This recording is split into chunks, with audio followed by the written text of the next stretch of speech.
All right, buckle up, guys. This one's a real gut punch. Imagine finding out the two people you trust most, your wife and your best friend, have been sneaking around behind your back for months. Not just a fling, but something planned, talked about, right under your nose. Now, how do you even begin to process that?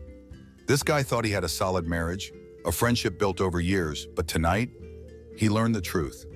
And it's a truth that'll tear everything apart. You won't believe how it all went down. This is betrayal at its rawest. Let's jump in. Looking back, the signs were all there. They always are, right? It's funny how you can live through something and completely miss the clues until you're on the other side, staring at the wreckage. Jen sat across from me, sipping her wine like it was just another Tuesday night, but her eyes were darting around like she was watching the fuse on a stick of dynamite. I should have seen the sparks earlier, but honestly, I didn't. You ever feel like we're missing out on something? She asked, her voice unusually casual for what she was about to say. We were sitting at the dinner table. I was halfway through a bite of lasagna, the one dish she still bothered to make when she wanted to feel like a wife. I didn't even look up at first. What do you mean? I muttered, chewing, scrolling through the news on my phone, not really processing the tone behind her words. Then she cleared her throat, just loud enough to make me put my fork down and actually look at her. She leaned back in her chair, swirling the wine in her glass, looking more like she was about to pitch a business deal than talk about anything personal. Well, she paused, taking a long sip, eyes finally meeting mine. What would you think about trying something new? To make things more interesting. I couldn't help it. I chuckled. Not because I found it funny, but because Jen had this way of turning vague statements into some drawn-out game.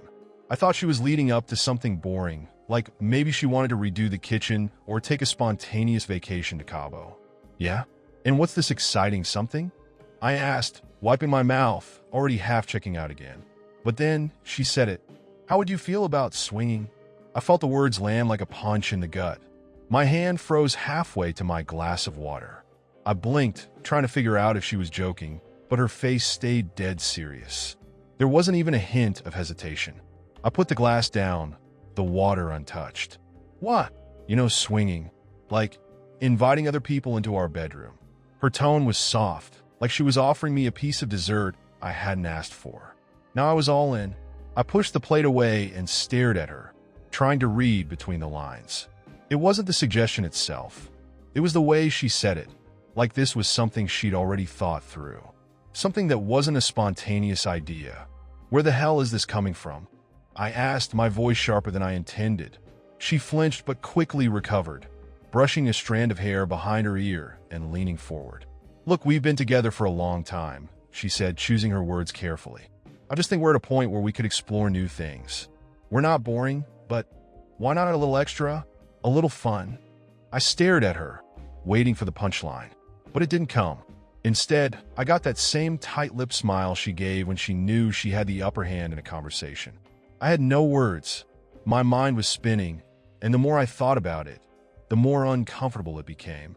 How long have you been thinking about this? I asked slowly, eyes narrowing as I studied her face. She didn't answer right away. She just swirled her wine again, watching the liquid spin like it held all the answers. Does it matter? I'm just saying we could try it.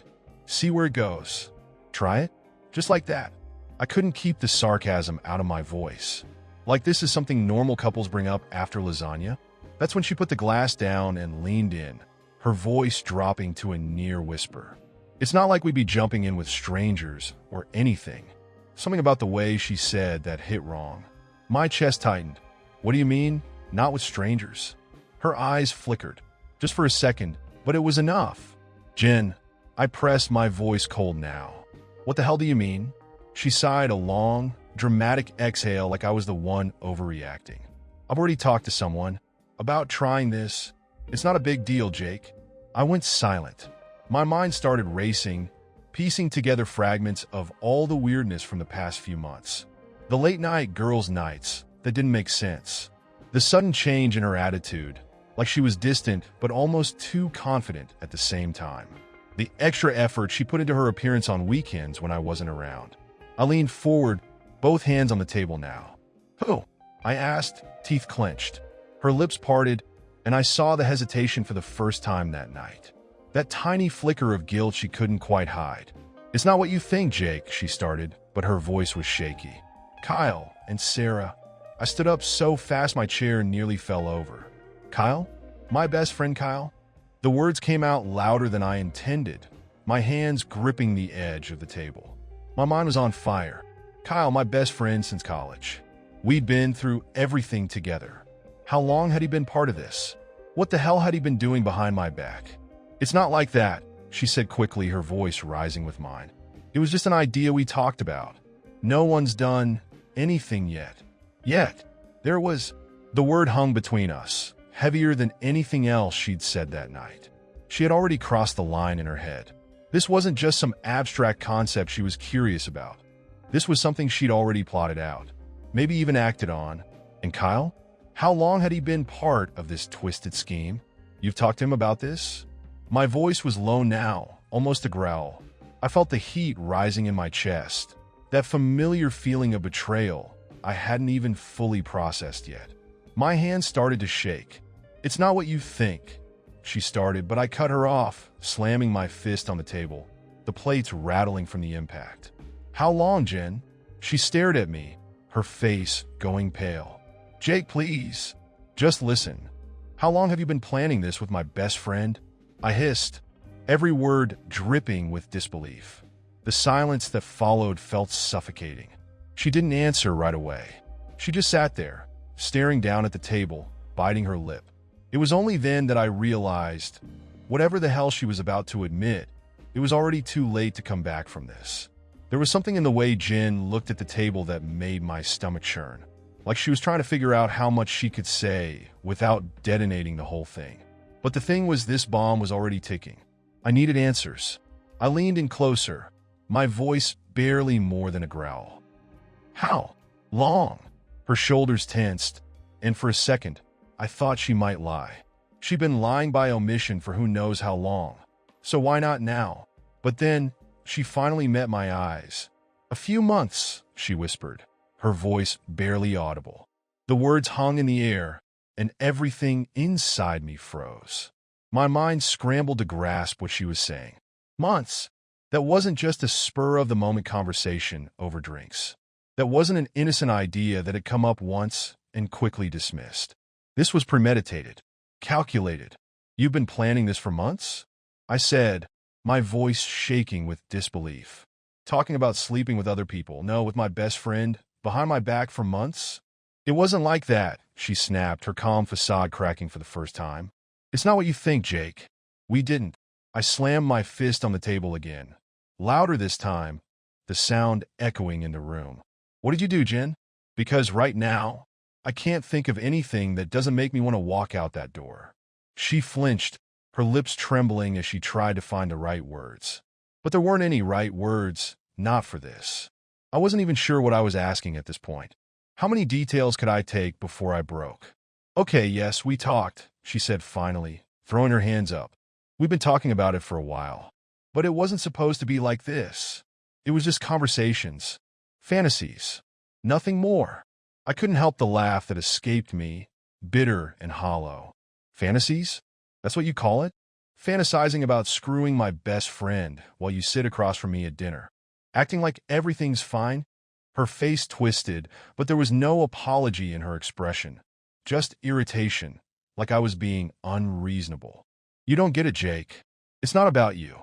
It's about us. About me. I needed something different. And Kyle, he understood that." I felt the blood drain from my face. "Kyle understood that?" I repeated, my voice dripping with disbelief. I couldn't believe what I was hearing. This wasn't just betrayal. This was her trying to justify it, rationalize it like it was some mature, enlightened decision they'd made together for the good of the marriage. Like I should be grateful she'd even included me in the discussion now, after God knows how long. "Nothing happened," she insisted, her voice rising again, defensive now. "We didn't cross any lines. We just talked, okay? About the idea of swinging. You weren't supposed to find out like this. That's your defense?" I interrupted, my voice rising. "That you talked about it? With Kyle? You talked to him before you ever said a word to me. How the hell is that supposed to make this better?" Jen's eyes flashed with something like anger now, and she stood up, pushing her chair back with a loud scrape. Don't act like you're some innocent victim in all of this. You barely notice me anymore. You're always working, always on your phone. When's the last time you even looked at me like I was someone you wanted, someone you cared about? The words hit me hard, but they felt rehearsed, like she'd been holding on to this script for months, just waiting for the right moment to deliver it. I should have felt guilty. Maybe I had been distant lately. Maybe I hadn't been as attentive as I used to be. But this was how she decided to fix it? So your solution was to plan some secret, twisted game with my best friend? I shot back, my voice full of disbelief. Because I didn't give you enough attention? It wasn't like that, she shouted, her face flushed now. I didn't mean for it to go this far. It just happened, okay? There it was, the phrase that made my blood boil more than anything else. It just happened, like it was some accident, like she had slipped and fallen into months of conversations with Kyle about sleeping together, about sharing me with him like I was just a pawn in their little fantasy. Did you ever stop and think, once, about how I'd feel, how this would tear me apart? I asked, my voice breaking now, the anger giving way to something else, something more raw. Or were you too busy fantasizing with Kyle to give a damn? Jen opened her mouth to say something, but I wasn't finished. And you expect me to believe nothing happened? That you just sat there talking about swinging like it was some hypothetical, when clearly you were already halfway down that road?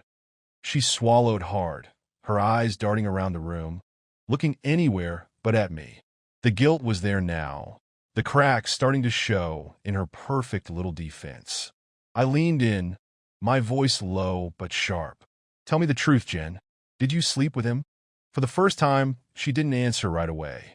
That hesitation, that tiny flicker in her eyes. And I knew. I didn't even need her to say it out loud. That hesitation was all I needed. It hit me harder than any word she could have said. Jen's silence filled the room like a thick fog, suffocating the last bit of hope I had left that maybe, I was wrong.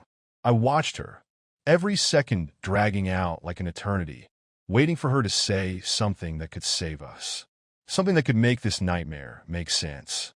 But instead, she just stood there, biting her lip, her eyes fixed on the floor like a kid caught with her hand in the cookie jar. And that's when I knew. I stood there, my hands gripping the back of my chair, so hard my knuckles were white. You did, didn't you? I asked, my voice barely above a whisper. It wasn't even a question anymore. Just confirmation. Jen finally looked up, her eyes glossy, but not quite tears. It's not what you think. I almost laughed at the absurdity of it all. Not what I think. Wasn't that the whole point of this conversation? To tell me it wasn't what I thought? I shook my head, my pulse roaring in my ears, trying to keep my voice steady. Then what is it, Jen? What exactly am I supposed to think? She crossed her arms, hugging herself, as if she could shrink out of this moment, out of this room. It wasn't planned, okay? Her voice cracked. We didn't plan on it happening. There it is again. I interrupted, my hand cutting through the air. It just happened. I mimicked her words with venom. That's all you've got? It just happened? Her face twisted into frustration, her calm, measured tone cracking like glass. I didn't mean for any of this, Jake. You don't understand how lonely I've been. We've been so distant for so long, and Kyle, he was there when you weren't. Her words hit me like a hammer to the chest. It wasn't that I didn't care about her being lonely. It was the fact that she had turned to Kyle. Of all people, my best friend, my brother in all but blood. I had trusted him with everything, and he repaid me by sneaking around with my wife? I clenched my fists, trying to keep control of the storm raging inside me. And what? I shot back, stepping closer, my voice shaking with disbelief. That makes it okay? That justifies the fact that you were sleeping with him behind my back? Her mouth opened and closed like she was searching for the right words, but they never came. Instead, she just stood there, her arms wrapped tightly around herself, like she was waiting for me to calm down, waiting for me to understand. But I couldn't. There was nothing to understand. How long, Jen? I pressed, my voice cold, each word a knife. How long have you been sleeping with him? She took a deep breath, her eyes still not meeting mine. It was just once, she muttered, her voice barely above a whisper. But I didn't believe her. Not for a second. Once, I repeated, my tone sharp, almost mocking. Just once, huh? And I'm supposed to believe that after months of talking about it, it just happened one time? That's it. It's the truth. She snapped, finally meeting my eyes with a desperate glare. It was one time, Jake. It wasn't even supposed to happen, but it did. And after that, we stopped. We realized it was a mistake. A mistake, I echoed, laughing bitterly. You made a mistake. Sleeping with my best friend. A mistake that you thought about for months. You didn't slip and fall into bed with him, Jen. Don't act like you tripped and accidentally wrecked everything we built. She didn't say anything, and for a moment, the room was completely silent except for the ticking of the clock on the wall. My mind was a mess, swirling between anger, betrayal, and this awful, gnawing sense of emptiness. I didn't even know how to process this. My wife, my best friend, months of lies. How many times had I been with Kyle, shared beers, joked around, while this was happening behind my back? The betrayal cut so deep, it felt like I couldn't breathe. So that's it? I asked quietly, my voice raw. You destroy our marriage and just call it a mistake? It wasn't like that, she repeated, her voice cracking as if she were the one who was hurt. I didn't plan for it to go this far, Jake. I swear, I didn't want to hurt you. I laughed again, this time louder, harsher. I couldn't stop the bitterness pouring out of me. Didn't want to hurt me? That's rich. You didn't want to hurt me, but you had no problem sneaking around behind my back with the one person I trusted more than anyone in this world. Jen stepped toward me, her voice softer now, like she thought she could still salvage something. I love you, Jake. I still do. We can fix this, we can go to therapy, we can… Therapy? I interrupted, the words practically choking me. Are you out of your mind? You think therapy is going to erase what you did? You think sitting in a room and talking to some stranger is going to make me forget that every time I look at you, I'm going to see Kyle? That I'm going to see you with him? She blinked, tears finally filling her eyes. Jake, please. I didn't mean for it to go this way. We were just lost. Both of us. I took a step back, shaking my head. No, Yin. You were lost, and you took my best friend with you. The weight of everything crashed down on me. The room felt too small, the walls too close. I needed air. I needed space. I needed to get out of here before I did something I'd regret. My hands were shaking, my heart pounding in my chest, and I couldn't bear to look at her anymore. Not without seeing everything we once had crumbling to dust in front of me. I need to get out of here, I muttered, stepping toward the door, my mind racing for some kind of escape. Jake, wait, she started, but I was already gone. The door slammed behind me, and I was in the driveway before I even realized where I was going. The cool night air hit my face, but it did nothing to stop the storm swirling in my chest.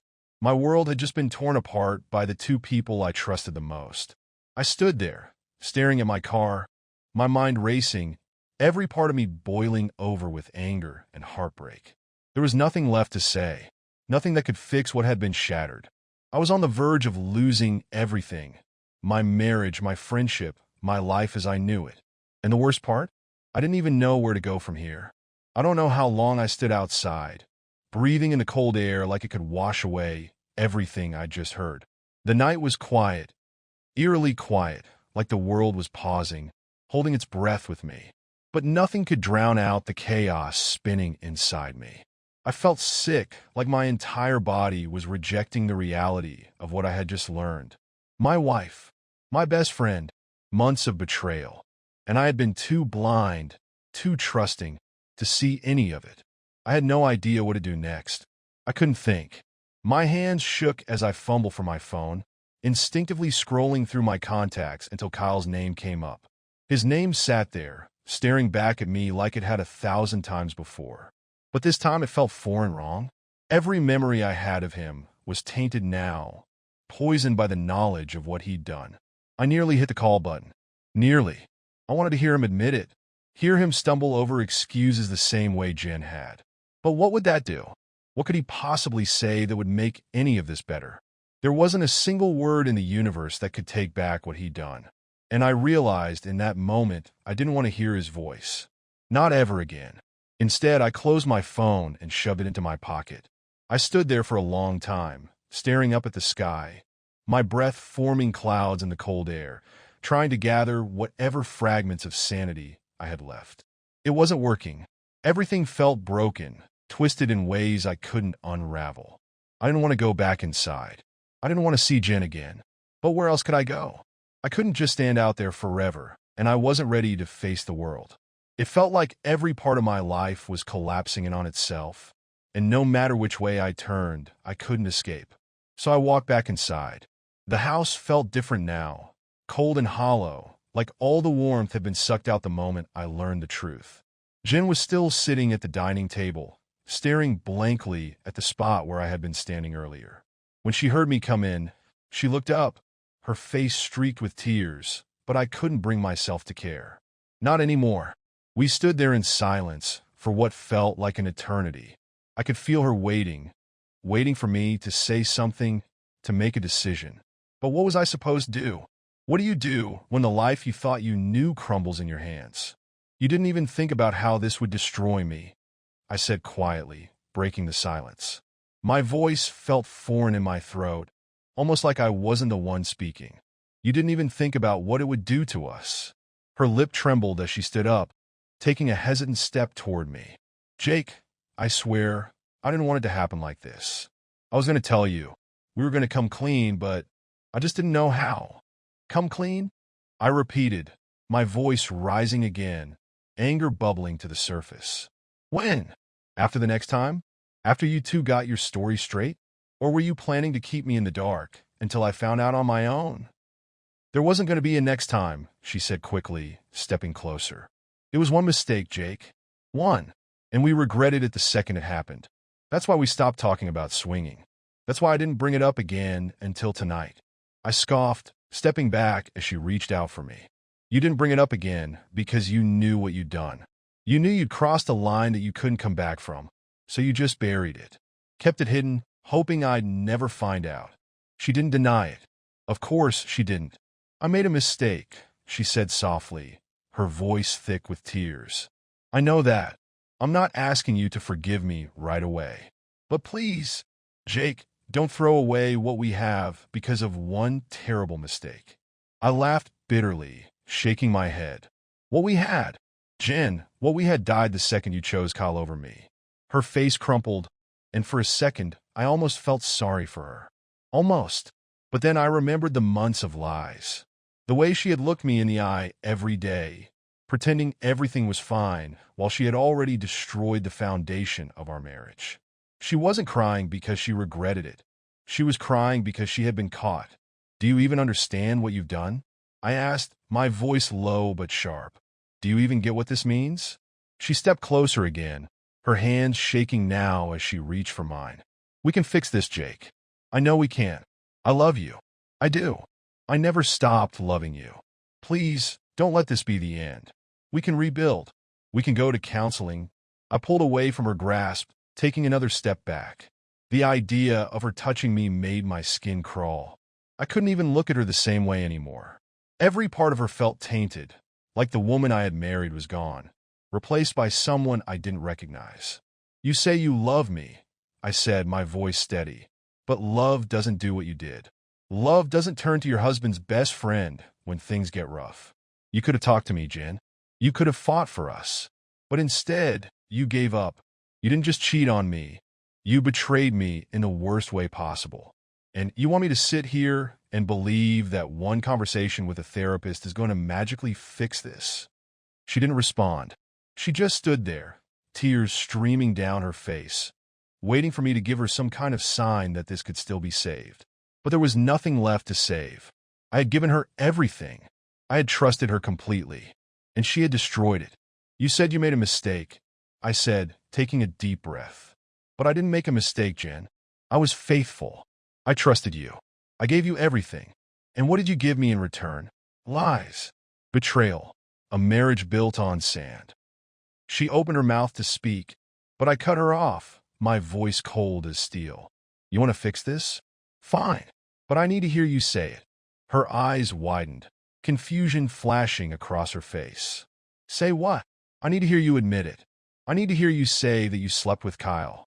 The words hung in the air like poison, burning with every second of silence that followed. She hesitated, her lips trembling as she looked down, her hands twisting nervously. I could see the internal battle playing out in her mind. Maybe she thought that if she didn't say it out loud, it wouldn't be real, that somehow the words would make it permanent. But I wasn't going to let her off that easily. Say it, I demanded, my voice sharp and unyielding. I need to hear you admit what you did. Jen's shoulders slumped in defeat, and after what felt like an eternity, she whispered the words that broke whatever remained of my heart. I slept with Kyle. There it was, the final nail in the coffin. I stood there, staring at her, feeling nothing but a cold emptiness spreading through my chest. The woman I had loved, the woman I had promised to spend the rest of my life with, had just admitted to destroying everything we had built together. And somehow, hearing her say it out loud was worse than I had imagined. I turned away from her, walking slowly toward the door. There was nothing more to say, nothing that could undo what had been done. "Jake, please," she called after me, her voice desperate and broken. But I didn't stop. I didn't look back. The door closed behind me with a finality that sent a shiver down my spine.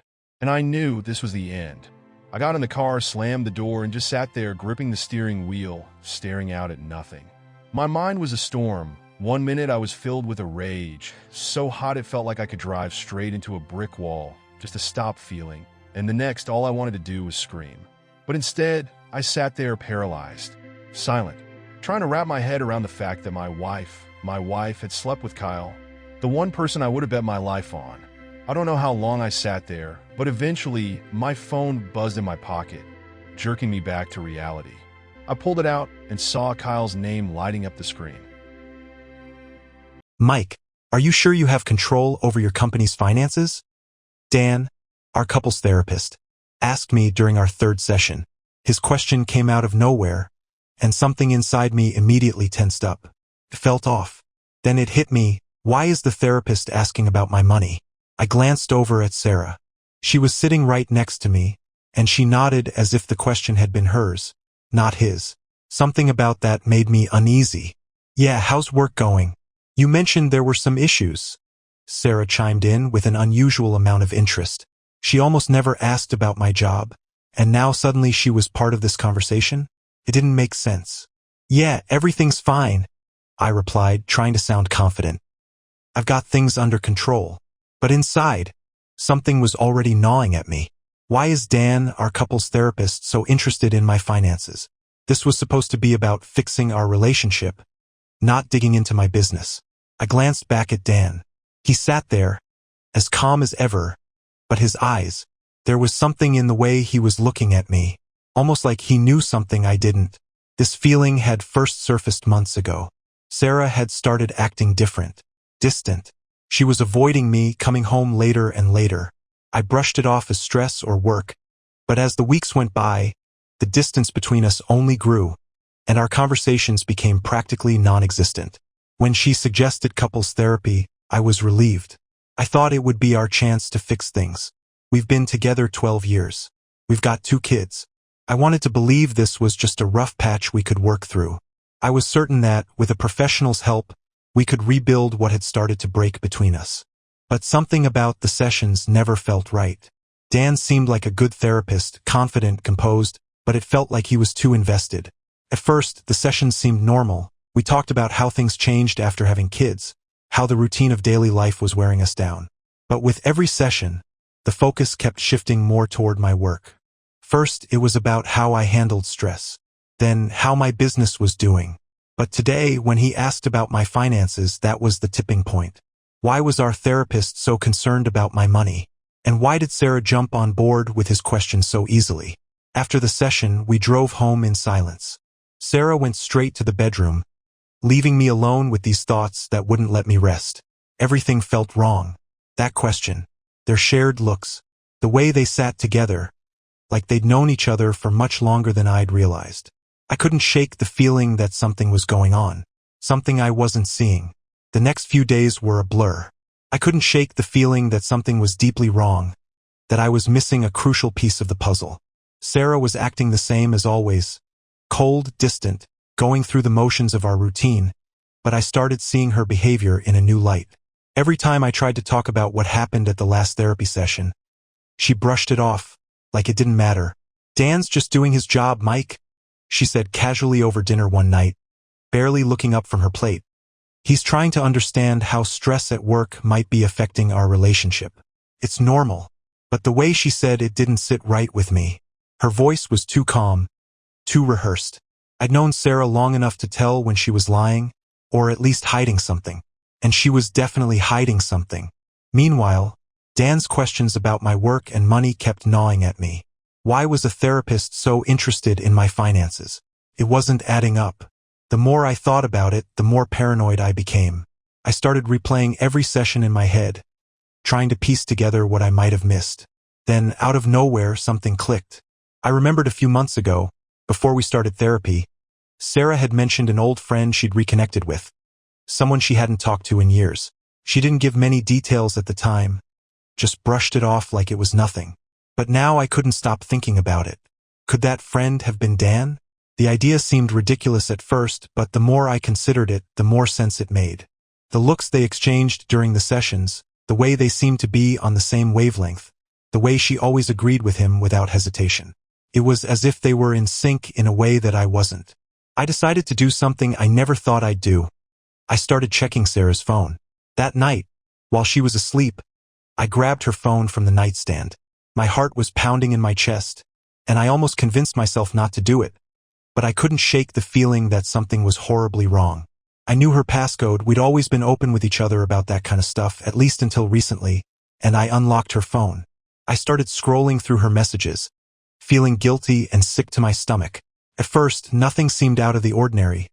Texts with friends, work colleagues, the usual. But then I found it. A text thread, buried under dozens of others, labeled with just a single letter, D. My pulse quickened. I opened the thread, and my heart sank. There it was. Message after message. Sarah and Dan. They weren't even trying to hide it. The messages were casual but loaded with familiarity. And then there were the photos. Photos of them together, meeting for drinks, standing a little too close, smiling like old friends, or something more. One message from Sarah stood out. "I miss you. I can't wait until our next session." My hands were shaking, and I felt a cold sweat break out across my forehead. This was it. The truth was staring me in the face, and I didn't know what to do with it. I kept scrolling, my mind spinning. There were more messages, some hinting at things much worse. It was clear now, therapy wasn't about saving our marriage. It was a cover, a front for whatever was going on between them. I put the phone back, my heart racing, trying to act like everything was normal. But it wasn't. Nothing was normal anymore. My wife was having an affair with our therapist, and I'd been blind to it the entire time. Now that I knew the truth, I couldn't unsee it. Every interaction with Sarah, every session with Dan, every conversation, felt like a lie. And the worst part was, I didn't know how long this had been going on, or how far it had already gone. What I did know, though, was that I had to confront her. But I wasn't sure when or how. If I did it too soon, I might lose the chance to find out more. If I waited too long, who knows what else they'd do behind my back. The cracks in our marriage weren't just showing anymore. They were splitting wide open, and I wasn't sure if anything would ever fix them again. For the next few days, I felt like I was living in some kind of nightmare. Every interaction with Sarah felt fake, scripted. She was going through the motions, smiling, cooking dinner, asking how my day was. But now I knew the truth. Everything was a lie. Every touch, every glance. I couldn't even look at her without hearing Dan's voice in my head, asking me about my finances, as if he had a right to know anything about me, as if he owned a part of my life that I hadn't even realized was slipping away. I had to confront her. I couldn't go on like this, pretending I didn't know, but I had to be smart about it. If I just lashed out, she might lie again, twist the story, or worse, play the victim. I needed to catch her off guard, get her to admit it without giving her time to think of an excuse. That Friday night, I decided it was time. She was in the kitchen, cooking pasta, her go-to when she wanted everything to seem normal. I walked in and stood by the counter, watching her for a moment. My heart was pounding, but I kept my face calm. She didn't notice me at first, humming softly as she stirred the sauce. like nothing was wrong. "Hey, Sarah," I said, my voice steady, though inside I was anything but. "We need to talk." She looked up, a little surprised by the serious tone. "What's up? Everything okay?" I took a deep breath. "How long have you been sleeping with Dan?" The words hung in the air between us, heavy and cold. For a split second, her face froze, just enough for me to see the panic flash in her eyes. But then, like a switch, she recovered. Her expression shifted to confusion, and she let out a short, nervous laugh. "What? Are you serious? Dan? Our therapist?" She wiped her hands on a towel, shaking her head like I just said something ridiculous. "Mike, what the hell are you talking about?" I stood there, watching her, feeling my pulse in my ears. "I saw the texts, Sarah," I said quietly, not raising my voice. "I know. I saw everything." Her eyes widened, and for the first time in months, I saw her guard drop. She didn't have a quick answer this time. Her mouth opened, but no words came out. It was like she was calculating, trying to figure out how to spin it. "Mike," she started, her voice softening, but I wasn't interested in hearing her excuses. I'd heard enough lies. "How long?" I repeated, cutting her off. "How long have you been seeing him behind my back?" While I was sitting there, in therapy, trying to save our marriage, you were... I couldn't even finish the sentence. She sighed, dropping the towel onto the counter and running a hand through her hair. "It's not what you think." I felt my hands clench into fists. Of course she'd say that. It's always the same line. I'd heard enough stories from friends, read enough online forums. People caught in affairs never admit to the full extent unless they're cornered. "Then what is it?" I asked, keeping my voice low, though it took everything in me not to yell. "What exactly am I supposed to think, Sarah? You've been lying to me for months. Meeting him outside of our sessions, texting him. You weren't trying to fix anything. You were just, what? Using therapy as a cover for your affair." She bit her lip, and for the first time, I saw guilt in her eyes. Real guilt. Not the fake kind she'd shown in therapy, pretending like she cared about saving us. I didn't mean for it to go this far," she whispered, barely looking at me. My stomach twisted. So it was true. Every suspicion, every doubt. It all came crashing down in that one moment. She had been cheating on me. And not just with anyone, with the man who was supposed to help us, who was supposed to be guiding us through our issues. I took a step back, feeling sick to my core. "How long, Sarah?" She hesitated, then finally spoke. "A few months. Months. Not weeks. Not a one-time mistake. Months." I felt a sharp pain in my chest, like the air had been sucked out of the room. "How could you do this?" I asked, my voice breaking despite my efforts to stay composed. "I was trying to fix things. I thought we were working on us. And you were just..." I stopped, unable to find the words. Her eyes were glossy, but there were no tears. Just guilt, maybe shame, but not enough. Not enough to undo what she'd done. "It just happened, Mike. I didn't plan it. I swear." I laughed bitterly, shaking my head. "You didn't plan it? You were texting him, meeting him. You were lying to me every single day. This wasn't some accident. You chose this. You chose him." She didn't deny it. She just stood there, silent. And that silence told me everything I needed to know. For a long time, neither of us spoke. The only sound in the room was the bubbling of the pasta on the stove. I couldn't stand it. I couldn't stand to be in the same room with her. "I can't do this anymore," I said, turning toward the door. "I need time to think." "Mike, please," she called after me. But I was already out of the room, grabbing my keys off the table. As I walked out of the house, the weight of everything hit me all at once. The lies, the betrayal, the sheer audacity of it all. They'd been sitting there week after week, in that therapy room, playing me like a fool. Like I was the one who needed fixing. I got in my car, gripping the steering wheel, trying to steady my breathing. But the more I thought about it, the angrier I became. They had manipulated me, made me feel like I was the one who needed to change, while they carried on with their secret. Now I knew, and now things were going to change. But how? What was I supposed to do next? I didn't have the answers yet. But one thing was clear. I couldn't go back to the way things were. This was the beginning of something else. something I wasn't prepared for. I drove around for hours that night, not even sure where I was headed. I just needed to get away. My mind was racing, replaying the conversation with Sarah over and over. The look in her eyes when she finally admitted it, the way her voice trembled just slightly when she said it had been happening for months. Months. The words echoed in my head like a broken record. How could I have been so blind? The thought of her and Dan together made me physically ill. All those therapy sessions, where I'd poured my heart out, desperate to fix our marriage, desperate to understand what had gone wrong. Meanwhile, they'd been sitting there, playing me for a fool. Every time Dan asked about my work, my stress, my finances, it wasn't about helping us. It was about control. He was digging for information, using our sessions to keep his little affair with Sarah hidden in plain sight.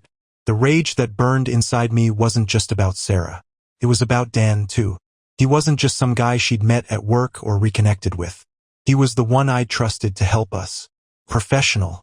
Someone I was supposed to confide in. And he had manipulated both of us, or at least he'd manipulated me. I didn't know how long Sarah had been in on it, but the betrayal cut deep either way. I pulled over to the side of the road, gripping the steering wheel so hard my knuckles turned white. What was I supposed to do now? Leave her? Confront Dan? Take them both down somehow?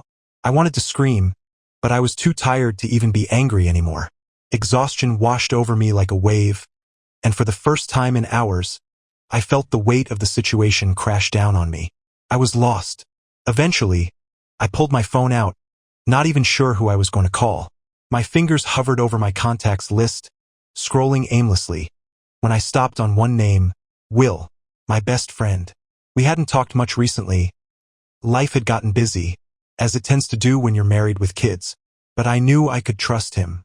I needed someone to hear this. I needed someone to help me make sense of it. I pressed call. He picked up after the second ring. Mike? What's up, man? It's late. I hesitated, not even sure how to begin. Will, I need to talk to you. It's bad. There was a pause on the other end. Okay, he said slowly. What's going on? I took a deep breath. Sarah's been cheating on me. Silence. I could almost hear him trying to process the words. What? Are you sure? Yeah. My voice cracked. With our therapist.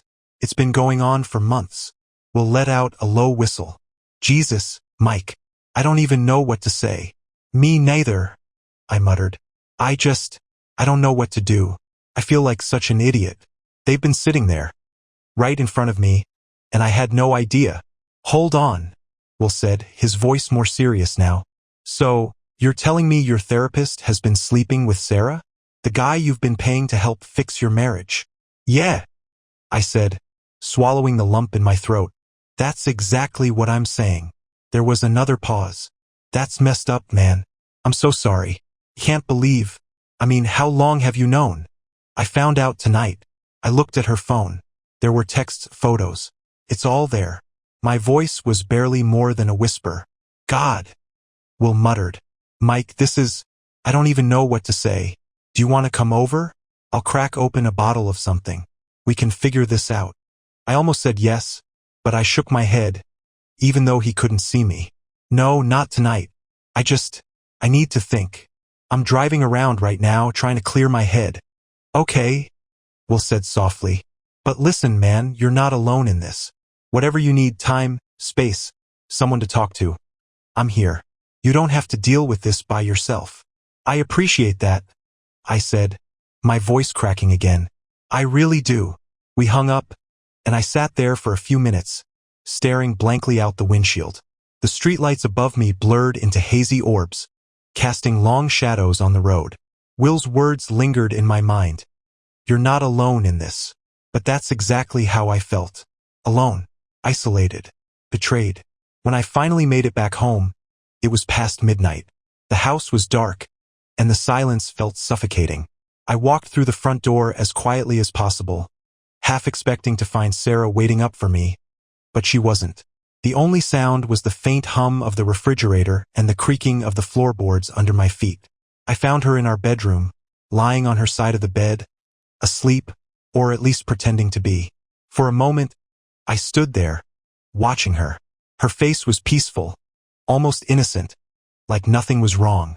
But everything was wrong. The woman I thought I knew, the woman I'd built a life with, had betrayed me in the worst way imaginable. I thought about waking her up. I thought about yelling, screaming, demanding answers. But the exhaustion hit me again, like a weight I couldn't lift. I didn't have the energy for a fight. Not tonight. Instead, I grabbed a pillow and a blanket from the closet and went to the living room. I couldn't sleep in that bed. Not with her. Not knowing what I knew. As I lay down on the couch, staring at the ceiling, my mind started racing again. I needed a plan. I couldn't just let this continue. But what was I supposed to do? Confront Dan? Tell the kids? File for divorce? None of it felt real. It was like I was stuck in someone else's life, watching it fall apart, helpless to stop it. I tried to close my eyes, but sleep wouldn't come. Every time I started to drift off, the image of Sarah and Dan together flashed in my mind, pulling me back into the cold, harsh reality I was now living in. I had to do something. But what? The next morning, the house was eerily quiet. Sarah was already up, but we didn't speak. I avoided the kitchen where she was making breakfast, pouring coffee like it was just another normal day. But nothing was normal anymore. The weight of what I'd learned hung over us like a storm cloud, ready to burst. I felt like a ghost in my own home, moving through the motions but disconnected from everything. From her, from our life, from the person I thought I was. I couldn't avoid the confrontation forever. The more I thought about it, the angrier I became. It wasn't just the affair. It was the manipulation, the lies, the sheer disrespect. The way they had both played me, sitting across from me every week in therapy, making me believe I was the one who needed to change, that I was the one failing us. By midday, I knew I had to act. There was no more putting it off. But this time, I wasn't going to be caught off guard. I wanted answers. I wanted the full, ugly truth. And I was done letting them both dictate the narrative. I found Sarah sitting in the living room, staring at her phone. When she saw me, her face tensed. She knew it was coming. I stood there for a moment, just watching her, trying to understand how the woman I had shared my life with for so long could do something like this. But there was no understanding. Not really. "We need to talk," I said, my voice firmer than it had been the night before. She set her phone down slowly, her eyes avoiding mine. "Mike, I'm sorry. Don't." I interrupted, my voice cold. "No more apologies. I don't want excuses, Sarah. I want the truth. All of it. How long has this been going on? What were you thinking? And how did you let it get this far?" She looked down at her hands, twisting them nervously. For a moment, I thought she might lie again, try to spin the situation, make it sound less horrible than it was. But then she let out a deep sigh, her shoulders slumping. "It's been 6 months," she said, her voice barely more than a whisper. 6 months. My stomach churned, but I forced myself to stay calm. "And it started during therapy?" I pressed, trying to keep the anger from spilling over. I needed to know exactly how this had happened. She nodded, not meeting my eyes. "At first, it didn't start that way. I went to him for advice, to talk about us. I felt so disconnected from you. And, I don't know. It just happened." "It just happened?" I repeated, my voice rising despite my efforts to stay composed. "You chose this, Sarah. You chose him over me, over us. And you did it for 6 months while I sat there in the same room trying to fix everything. Trying to fix us." She winced at the words, but still didn't look up. "I know. I messed up. I didn't plan for it to get this far, Mike. I was confused. I didn't know how to handle what was happening between us." I stared at her, incredulous. "You didn't know how to handle it, so you slept with our therapist? That's how you decided to handle it?" Her face crumpled, but still no tears. No real sign of remorse, just guilt. Guilt because she got caught, not because of what she'd done. I could see it now, she didn't regret the affair. She regretted that I had found out. "I'm sorry," she whispered again, as if those words would somehow make it better. "I never wanted to hurt you," but she had, in the worst possible way. For a long time, I just stood there, trying to gather my thoughts, trying to make sense of what I should do next. A part of me wanted to scream at her, to make her feel the pain she'd caused. But another part of me was so tired. So tired of all of it. "What about Dan?"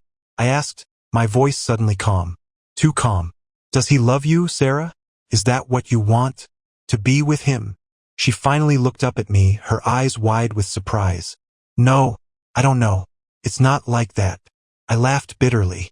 Not like that? What is it, then? You've been sneaking around for half a year, lying to my face every day, and now you're telling me it's not serious. I don't know, she cried out, frustration breaking through. I don't know what I want. I was confused, Mike. I was angry at you, at everything. Angry at me? I asked, shaking my head. For what? For working hard to provide for us? For being here when you weren't? She didn't have an answer for that. She just sat there, staring at me, her mouth opening and closing, searching for something to say. Here's what's going to happen, I said, my voice colder than ice. We're done with therapy. I'm not sitting in that room again. Not with him. I want you to pack a bag and leave for a few days. I need time. Time to figure out what the hell I'm going to do next. Mike, she started, but I cut her off. I'm serious, Sarah. Pack your things. I can't look at you right now. She looked like she was about to protest, but she must have seen something in my face, something that told her I wasn't bluffing. Slowly, she stood up and walked toward the bedroom. I could hear her pulling clothes from the closet, zipping up a suitcase. The sound was surreal, like something out of a movie. This wasn't supposed to be my life. When she came back into the living room, she hesitated, her suitcase in hand. I'll stay with my sister, she said quietly, looking at the floor. Good, I replied, my voice flat. She stood there for a moment, as if waiting for me to say something else, to tell her it would be okay, that we'd work through this. But I couldn't. Not now. She finally nodded and walked out the door, the soft click of it closing behind her echoing through the empty house. As soon as she was gone, I sank into the couch, burying my face in my hands. My whole body was shaking, not from anger, but from the overwhelming weight of what had just happened. I felt like I'd been hollowed out, empty. I sat there for what felt like hours, just trying to process everything. I kicked my wife out of the house. My marriage was in ruins, and all because of her and Dan. Dan. The thought of him reignited the anger that had started to fade. He wasn't just some random guy. He was the one who had manipulated us both. The one who had twisted the therapy sessions, using them to get closer to her. He'd violated every ounce of trust one had placed in him. He couldn't just get away with this. I didn't know what I was going to do yet, but I knew one thing for sure. I was going to make sure Dan felt every bit of the pain he'd caused me. I wouldn't let him walk away unscathed. This wasn't over. Not by a long shot. The day after Sarah left, the house was unbearably quiet. I sat in the living room, staring blankly at the empty space where she used to sit, thinking about everything. The echoes of our argument, her confession, the betrayal. It all kept replaying in my head like a bad dream I couldn't wake up from. But now, with Sarah gone, I had to figure out my next step. Part of me wanted to drive straight to Dan's office and confront him. I wanted to grab him by the collar and make him explain how he could do this to me, to us. But deep down, I knew that wouldn't fix anything. The damage was already done, and no amount of yelling or fists would change that. If anything, confronting him like that would only make me look worse, more broken, more defeated. And that wasn't who I wanted to be. Instead, I picked up my phone and did something that felt more like justice. I called the clinic where Dan worked. When the receptionist answered, I asked to speak to the director. It didn't take long to get through to him. I explained the situation, carefully, methodically, making sure every word landed. I told him about the affair, about how Dan had crossed every professional boundary. I made it clear that this wasn't just a personal betrayal. This was an abuse of trust, an ethical violation. There was a long pause on the other end of the line. We take these matters very seriously, Mr. Bennett, the director finally said. I'll need to investigate this further, but rest assured we will be looking into it. Thank you for bringing it to our attention. I hung up, my heart still racing. I didn't know what would come of it, but at least I'd done something. I'd taken the first step toward holding him accountable. Maybe it wouldn't fix the pain, nothing could really, but at least I wouldn't let him get away with it. And that gave me some small sense of control. I spent the rest of the day in a fog, drifting between anger, sadness, and numbness. Will came by in the afternoon, bringing beer and the kind of blunt honesty only a best friend could offer. "You did the right thing, man," Will said after I told him about the call to the clinic. "That guy needs to pay for what he did. He crossed a line no one should cross." "Yeah," I muttered, staring into the amber liquid in my glass. "But I still feel like a fool." "You're not a fool, Mike," Will said firmly. "You trusted your wife. You trusted the therapist. That's what any normal person would do. You didn't mess up, they did. And now you get to decide what happens next." He was right, but it didn't make me feel any better. It was hard to shake the feeling that I'd been played, that I'd let this happen somehow. But as the hours wore on, something shifted inside me. Maybe it was the alcohol, or maybe it was the reality finally settling in, but I started to see things more clearly. I couldn't change what Sarah had done. I couldn't undo the affair, couldn't erase the betrayal. But I could choose how to respond. I could choose not to let this destroy me. Later that night, after Will had left, I found myself scrolling through my phone again, my mind racing through possibilities. Divorce seemed like the obvious answer, but every time I thought about it, something held me back. The anger was still fresh, still raw, but beneath it, I couldn't ignore the years we'd spent together, the life we'd built, the kids. They didn't know anything yet. They didn't know that their parents' marriage was hanging by a thread, and whatever decision I made would affect them more than anyone else. I had to think about them, about what was best for them. The next day, I met with a lawyer. I didn't know exactly what I wanted out of the meeting. Maybe I just needed to feel like I had options, that I wasn't trapped. The lawyer was straightforward, laying out the process for a divorce, what it would mean financially, what it would mean for custody. It all felt clinical, detached, but I appreciated the clarity. When I left the lawyer's office, I felt strangely lighter. Not because I'd made a decision, but because I was starting to realize that I had control again. For months, I'd felt powerless, in my marriage, in therapy, in my own life. But now I had choices, and that was something. That night, I called Sarah. She answered on the second ring. "Hey," she said, her voice soft, tentative. "Hey," I replied, trying to keep my voice steady. "We need to talk." "Yeah, I know," she sighed. "Mike, I'm so sorry for everything. I've been thinking a lot since I left. I know I hurt you. I know I destroyed your trust. I don't expect you to forgive me, but I just want you to know that I'm willing to do whatever it takes to make this right. I don't want to lose you." Her words felt hollow, but there was a part of me, a small, quiet part, that wanted to believe her, that wanted to believe we could somehow fix this. But the larger part of me knew better. Some things, once broken, couldn't be put back together the way they were. "I don't know what I'm going to do yet," I said honestly, "but I'm meeting with a lawyer, figuring out my options. I'm not rushing into anything, Sarah, but I can't just pretend this didn't happen. I understand," she whispered, her voice thick with emotion. "And the kids?" I added, my voice firmer. "We need to figure out how to handle this with them. I don't want them getting caught in the middle of all this." "Of course," she agreed. "They don't know anything yet. We need to be careful." We talked a little more about logistics, about the practicalities of our situation. It was the most civil conversation we'd had in weeks, but it didn't change the reality. Our marriage, as we knew it, was over. Whether we divorced or somehow worked through this, things would never be the same. When I hung up, I felt a strange sense of relief. Not because things were better, but because I had finally started moving forward. Days passed, and life began to take on a new rhythm. Sarah stayed with her sister, and I stayed with the kids, trying to keep things as normal as possible for them. I kept my distance from her, focusing on myself and what I needed. Slowly, the pain began to dull, replaced by a clearer sense of purpose. One morning, I woke up and realized something. I wasn't angry anymore.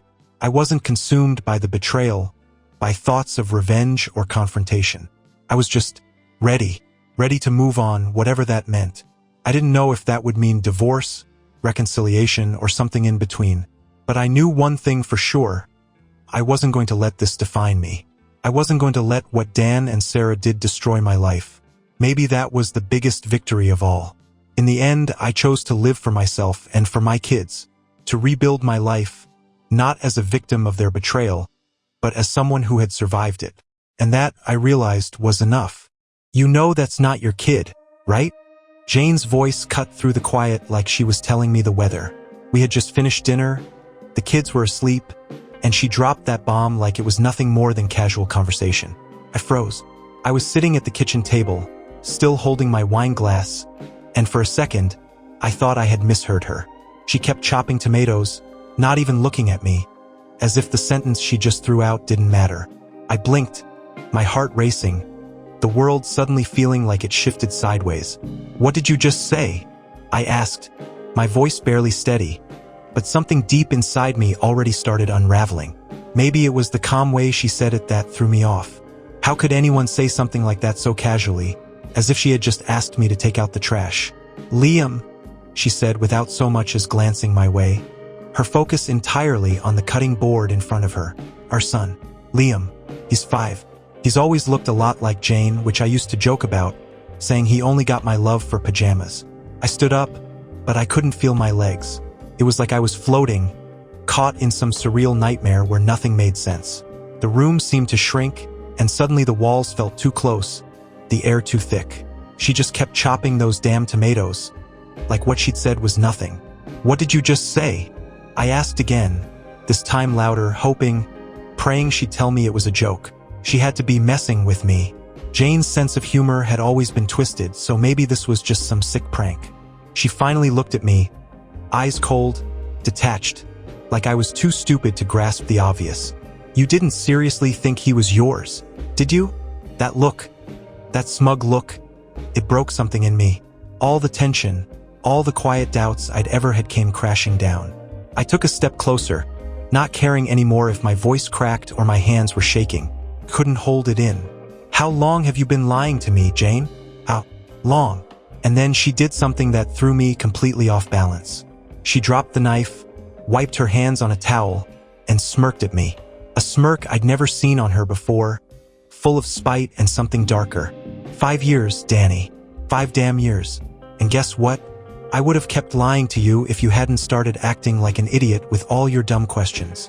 She said it like she was explaining why we were out of milk. Like it didn't matter. Like I didn't matter. Her words hung in the air, twisting around me, choking me. 5 years. 5 years of lies, and she looked me dead in the eyes with that smile, as if none of it had meant anything to her. I couldn't tell what shook me more, the fact that she had confessed so easily or the way she showed absolutely no remorse, no guilt, just nothing. My mind raced, but my body stood still. I was staring at her, this cold, indifferent woman who used to be my wife. I don't remember moving, but suddenly I was right in front of her, close enough to feel the heat radiating off her. And yet, the space between us had never felt colder. My hands clenched into fists, knuckles white. I wasn't going to touch her. I'd never. But the anger inside me was something primal. It clawed at my insides, screamed in my head, begging for some kind of release. "Who is it?" I demanded, voice barely above a growl. "Who's his father, Jane?" Her smirk didn't falter. She just cocked her head slightly, like I was amusing her. "Does it really matter at this point? Does it?" I stopped myself, inhaled sharply. "You bet your life it matters." "Who is he?" She let out a soft chuckle, completely unfazed. "You already know, Danny. You've always known." And then it hit me like a sledgehammer to the chest. Trevor, our friend, the guy I trusted, the one who had been around for years, coming to every family barbecue, every holiday gathering. The one who always made a point to play with the kids, crack jokes, and be the cool uncle type. I hadn't seen it. I hadn't wanted to see it. I stumbled back a step, my mind racing through every interaction, every glance, every laugh between the two of them. Every time I thought she was just being friendly. Every time I told myself I was overthinking it. God, how blind could I have been? Trevor. The name felt like poison in my mouth. Jane's eyes flickered just for a second, but it was enough. Her mask of indifference slipped, just for a moment, revealing something underneath. Regret? Shame? No, it wasn't that. It was annoyance. Annoyance that I'd finally caught up to the truth. "So what if it is?" she finally said, crossing her arms and leaning against the counter like we were having some casual chat about weekend plans.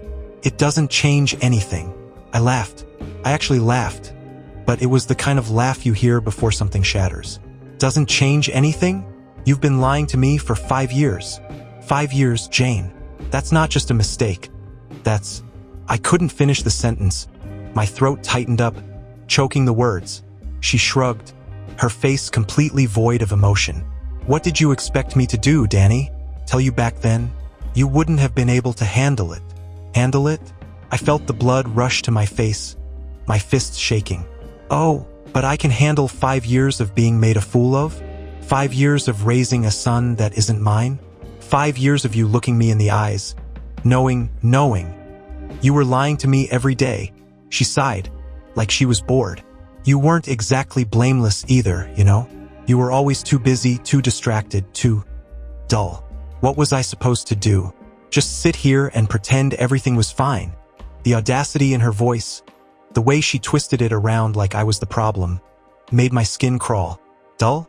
I had worked my ass off for this family, for her, for our kids, and this is what I got.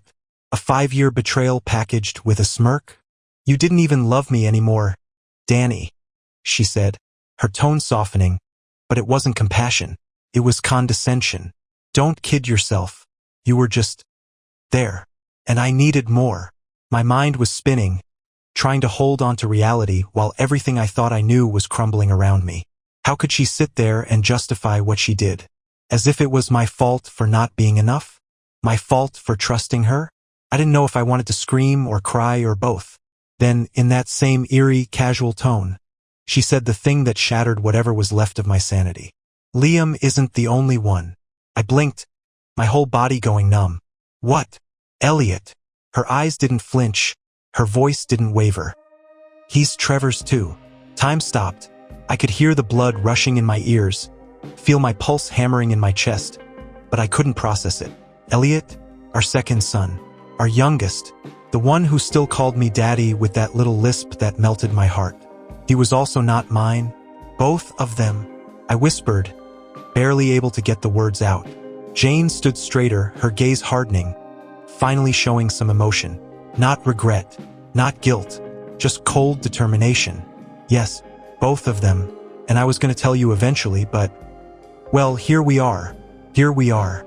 I felt like I was being suffocated, trapped in a nightmare I couldn't wake up from. 2 sons, 2 kids that weren't mine. My entire life, my whole identity as their father, as her husband, was a lie. Why? I croaked, my voice breaking. Why now? Why tell me this tonight? Her expression shifted just a little, but it was enough to show her true colors. She was done with me, completely. Because, Danny, she said, as if explaining something obvious to a child. I'm done pretending. It's exhausting. And frankly, I don't need you anymore. Couldn't breathe. Her words echoed in my head. I don't need you anymore. That was it. The final dagger. 5 years of lies. And now, she was throwing it all in my face like it was nothing. My whole life, our whole family, had been a farce, and she couldn't even pretend to care. My hands trembled as I stood there, trying to process the weight of what she had just said. Both of them? Both of our boys? My sons? They weren't mine. Trevor had been in my house, in my life, playing the sick game behind my back the entire time. And Jane was standing here, cool as a cucumber, dropping this nuclear bomb on me like she was bored. I could barely keep my voice steady as I asked, "What the hell is wrong with you, Jane? Do you even hear yourself? 5 years of lies. 2 children that aren't mine, and you just throw it out there like it's nothing. What kind of person does that?" She rolled her eyes, like I was overreacting. Don't act like you're the victim here, Danny. We both know things between us haven't been great for a long time. I just found someone who gave me what you couldn't. My heart raced, anger mixing with confusion. Someone who gave you what I couldn't? Trevor? He's a piece of crap who had no problem sneaking around behind my back. That's who you left me for. She shrugged again, that same infuriating gesture that made me want to scream. He's more exciting. He made me feel alive again. Alive, I repeated, disbelief pouring out of me. You mean lying to your husband, sneaking around, betraying your family, that made you feel alive? Her lips curled into that smirk again. What do you want me to say, Danny? You stopped paying attention. You stopped caring. You didn't make me feel anything anymore. So, yeah, I found it somewhere else. I couldn't believe what I was hearing. This wasn't just an affair. This wasn't a one-time mistake or some moment of weakness. This was cold, calculated betrayal. She had chosen Trevor over and over, while looking me in the eyes every day. For years, I slammed my fist down on the counter, finally letting the anger boil over. "You selfish?" I stopped myself before I said something that couldn't be unsaid. My voice dropped, full of raw pain. "You destroyed us, Jane. You destroyed our family." She didn't even flinch. "Our family?" she asked, her voice dripping with mockery. "Come on, Danny. Look at you. You've always been so naive, so desperate to play the perfect dad. But you and I both know you were never cut out for this." That cut deeper than I expected. Every sacrifice I'd made, every time I put our family first, and now she was twisting the knife, telling me I wasn't even good at being a father. My whole body tensed as the urge to lash out grew, but I knew I couldn't let her push me over the edge. Not now. Not when everything was falling apart. "And what about the boys?" I asked, my voice shaking with emotion. "What happens to them now, huh? You think they won't hate you for this? You think they'll be okay with finding out their entire lives were built on your lies?" For the first time, I saw a flicker of hesitation in her eyes, but it was gone in an instant. She tilted her head and gave me that same condescending look. "They're young. They'll adapt. And besides, they have Trevor. He's their real father, after all." The final blow, the words that ripped my heart to pieces. Trevor, their real father. She was handing him my life, my family, as if I had never mattered. As if I was just a placeholder, a shadow, while Trevor had been the real deal all along. "Get out," I whispered. My voice barely broke through the suffocating silence. But she heard me. "What?" she scoffed, raising an eyebrow. I said, "Get the hell out," I shouted, the rage finally exploding out of me. "You and Trevor can go to hell for all I care. Get out of my house. I don't care where you go. Just get out." For a second, I thought she might say something, but then she just shrugged again, as if it didn't matter to her, as if I didn't matter. She walked past me, brushing her shoulder against mine as if I was nothing more than an obstacle in her path.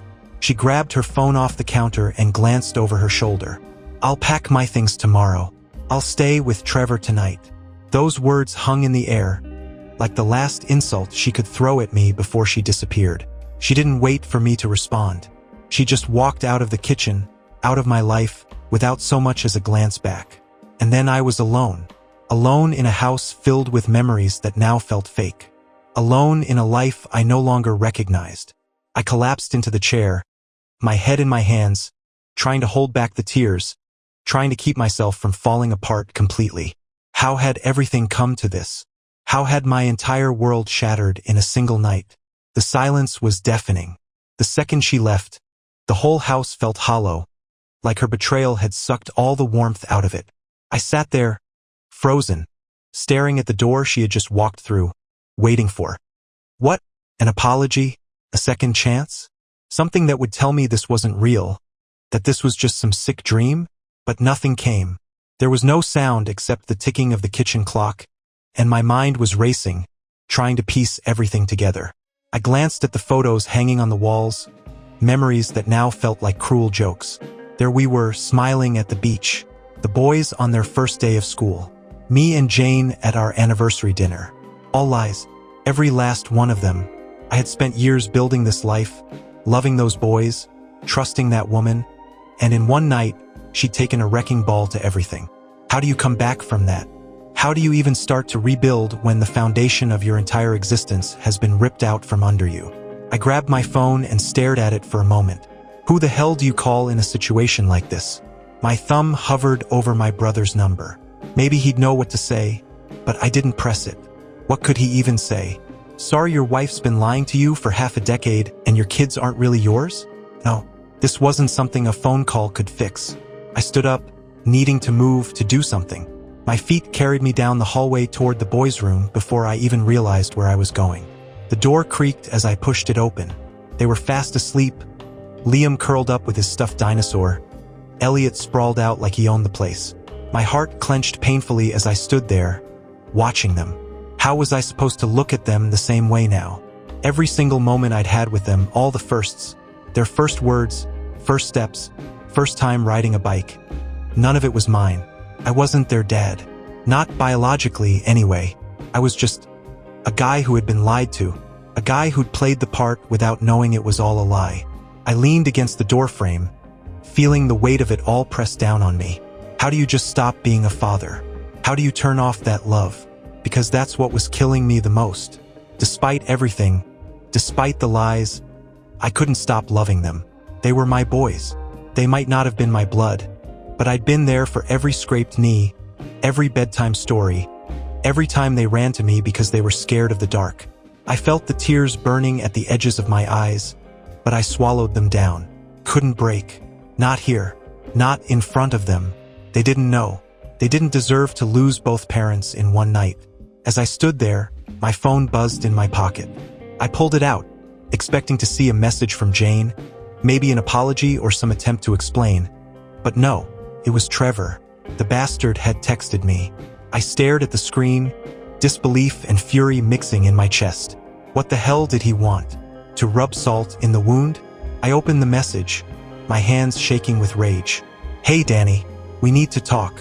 I know Jane told you everything. I'm sorry, man. I really am. Let's figure this out. Sorry? The nerve of this guy. Acting like this was just some misunderstanding we could figure out. Like he hadn't just wrecked my entire life. Like he hadn't stolen my family right out from under me. I threw the phone across the room, watching it smash against the wall with a sickening crack. The boys stirred in their beds but didn't wake. I could feel the rage bubbling up again, rising so fast I could barely control it. I wanted to hit something, destroy something. I wanted to storm over to Trevor's house, rip him out of bed, and make him feel the pain he'd caused me. But I couldn't. Not yet. Instead, I walked out of the boys' room and headed to the garage, where I kept a small bottle of whiskey hidden in the back cabinet. Jane had always hated me drinking, so I'd kept it out of sight, just for nights like these when life got too much to handle. I grabbed the bottle, unscrewed the cap, and took a long, burning swig. The liquid seared my throat, but I barely felt it. The numbness was already setting in. My thoughts raced, spiraling into darker places. How had I missed it for so long? The signs were all there, her late nights, the way she and Trevor seemed a little too comfortable around each other, those inside jokes I never quite got. I'd ignored it. I trusted her. And now I was paying the price. But there was something else. Something she said before she left. I don't need you anymore. That's what stuck with me, twisting in my gut. It wasn't just that she cheated. It was that she had been done with me for who knows how long, and I was just the last to figure it out. She didn't need me, but the boys did. At least they thought they did. And now what was I?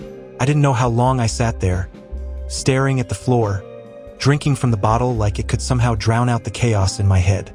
But then I heard a soft sound behind me. Tiny footsteps, shuffling. I turned to see Liam standing in the doorway, his little face scrunched up in confusion. "Dad?"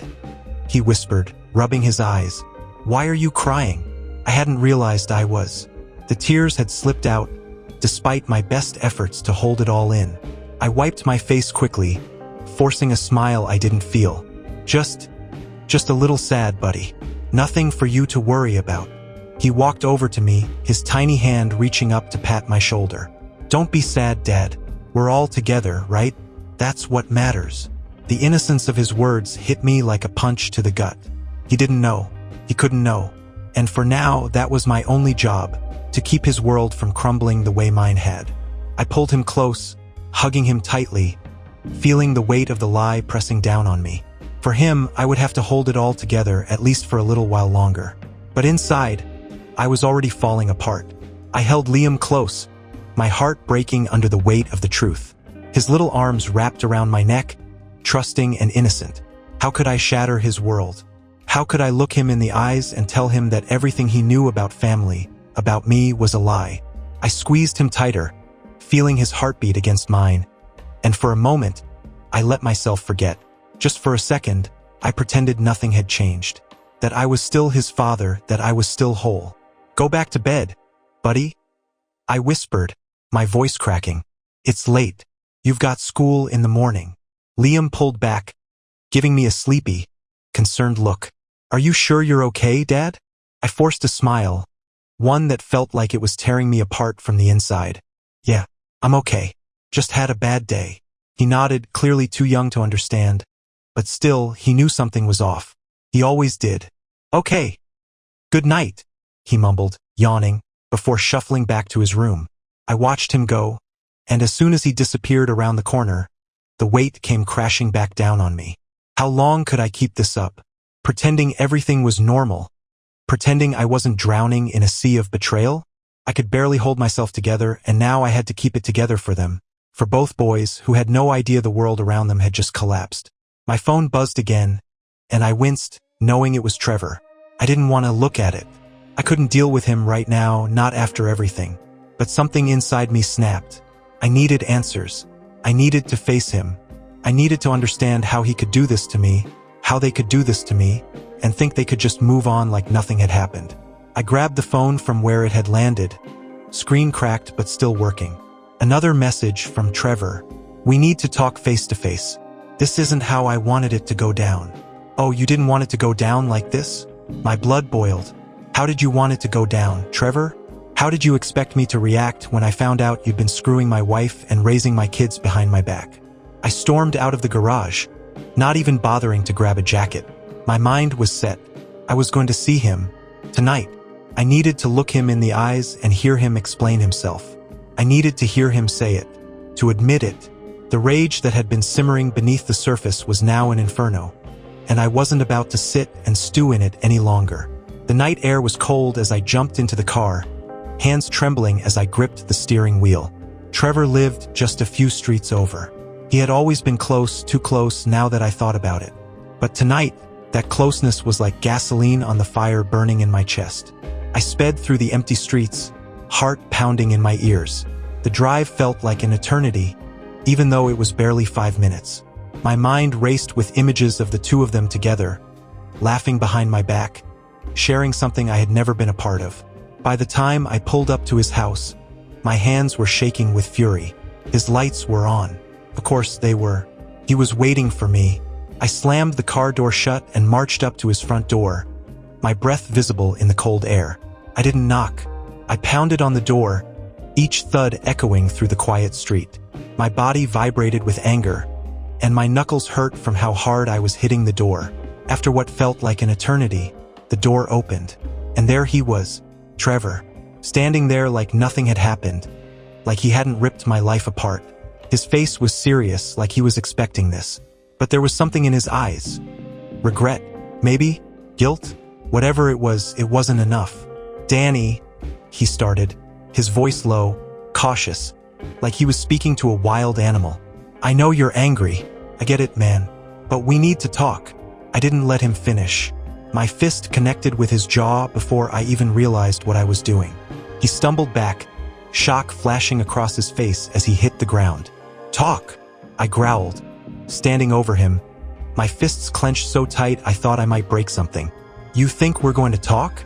Trevor groaned, rubbing his jaw as he slowly got to his feet. "I deserve that. I know I do. But listen to me." "Listen to you?" I shouted, my voice hoarse with rage. "You've been screwing my wife for 5 years, Trevor. You've been playing daddy to my kids. What the hell could you possibly say that I need to hear?" He held up his hands, backing away, trying to keep distance between us. "I'm sorry, man. I never meant for it to go this far." I let out a bitter laugh, the sound almost choking me. "Never meant for it to go this far? You've been in my house, Trevor. You've been around my kids. You were supposed to be my friend." "I know," he said, his voice quieter now. "I know, and I'm sorry.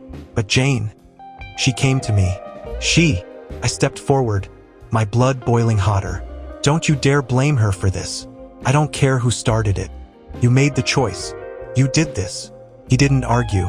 He just stood there, looking pathetic, like a coward who had finally been caught.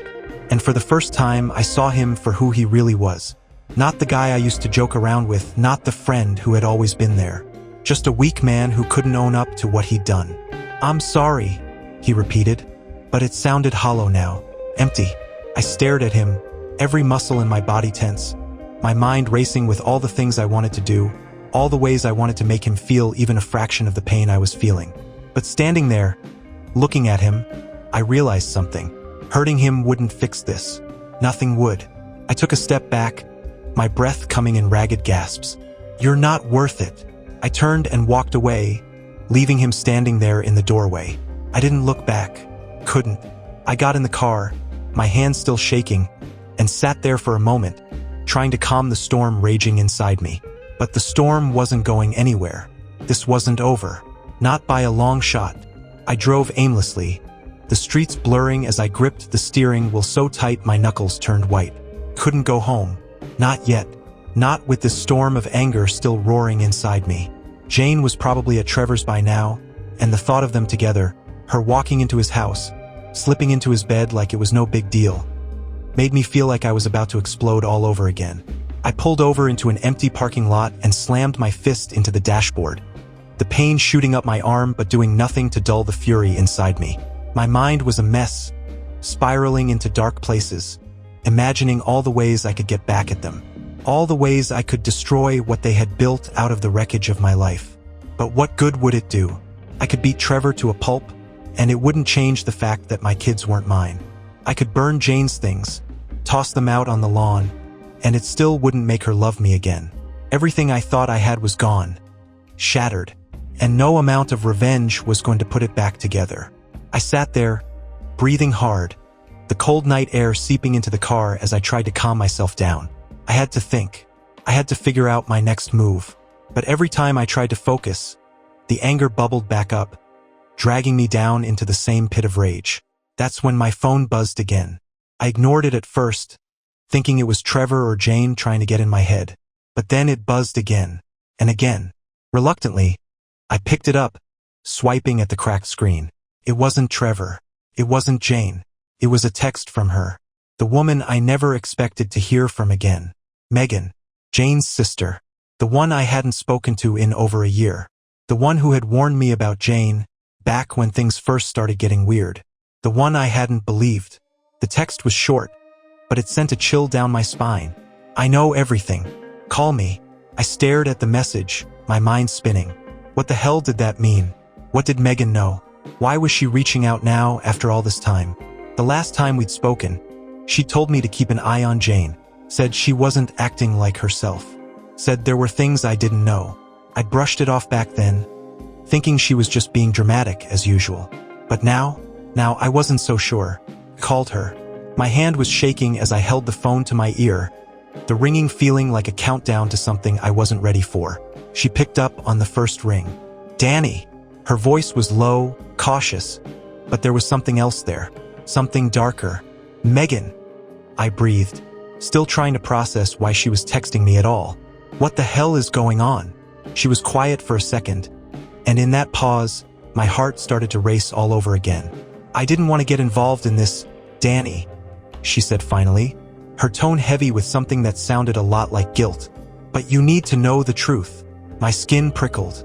What truth? I already know Jane's been cheating with Trevor. I know the kids aren't mine. What else is there? She sighed, and it was the kind of sigh you hear when someone's about to tell you something you're not ready for. "It's not just Trevor, Danny. It was never just him." My world tilted again, the air in the car growing thick as her words sank in. "Not just him?" I swallowed hard, gripping the phone tighter. "What are you saying, Megan?" "I'm saying Jane's been playing you for a long time. Longer than you realize. Trevor wasn't the first. He was just convenient. And you're not the only one she's been lying to." The weight of her words hit me like a freight train. I felt like I was going to be sick. "What do you mean?" Megan hesitated, and I could hear her take a deep breath on the other end of the line. "There's someone else. Someone she's been seeing for a while now. And this whole thing with Trevor? It was never about love. It was about control." My heart pounded in my chest. "Control? What the hell are you talking about?" "I'm talking about Jane manipulating everyone around her," Megan said, her voice growing harder, more urgent. "She's been doing this for years, Danny. She gets bored, she gets restless, and then she starts screwing with people's lives. It's like a game to her. And Trevor? He's just a pawn. You were too." I couldn't believe what I was hearing. This couldn't be real.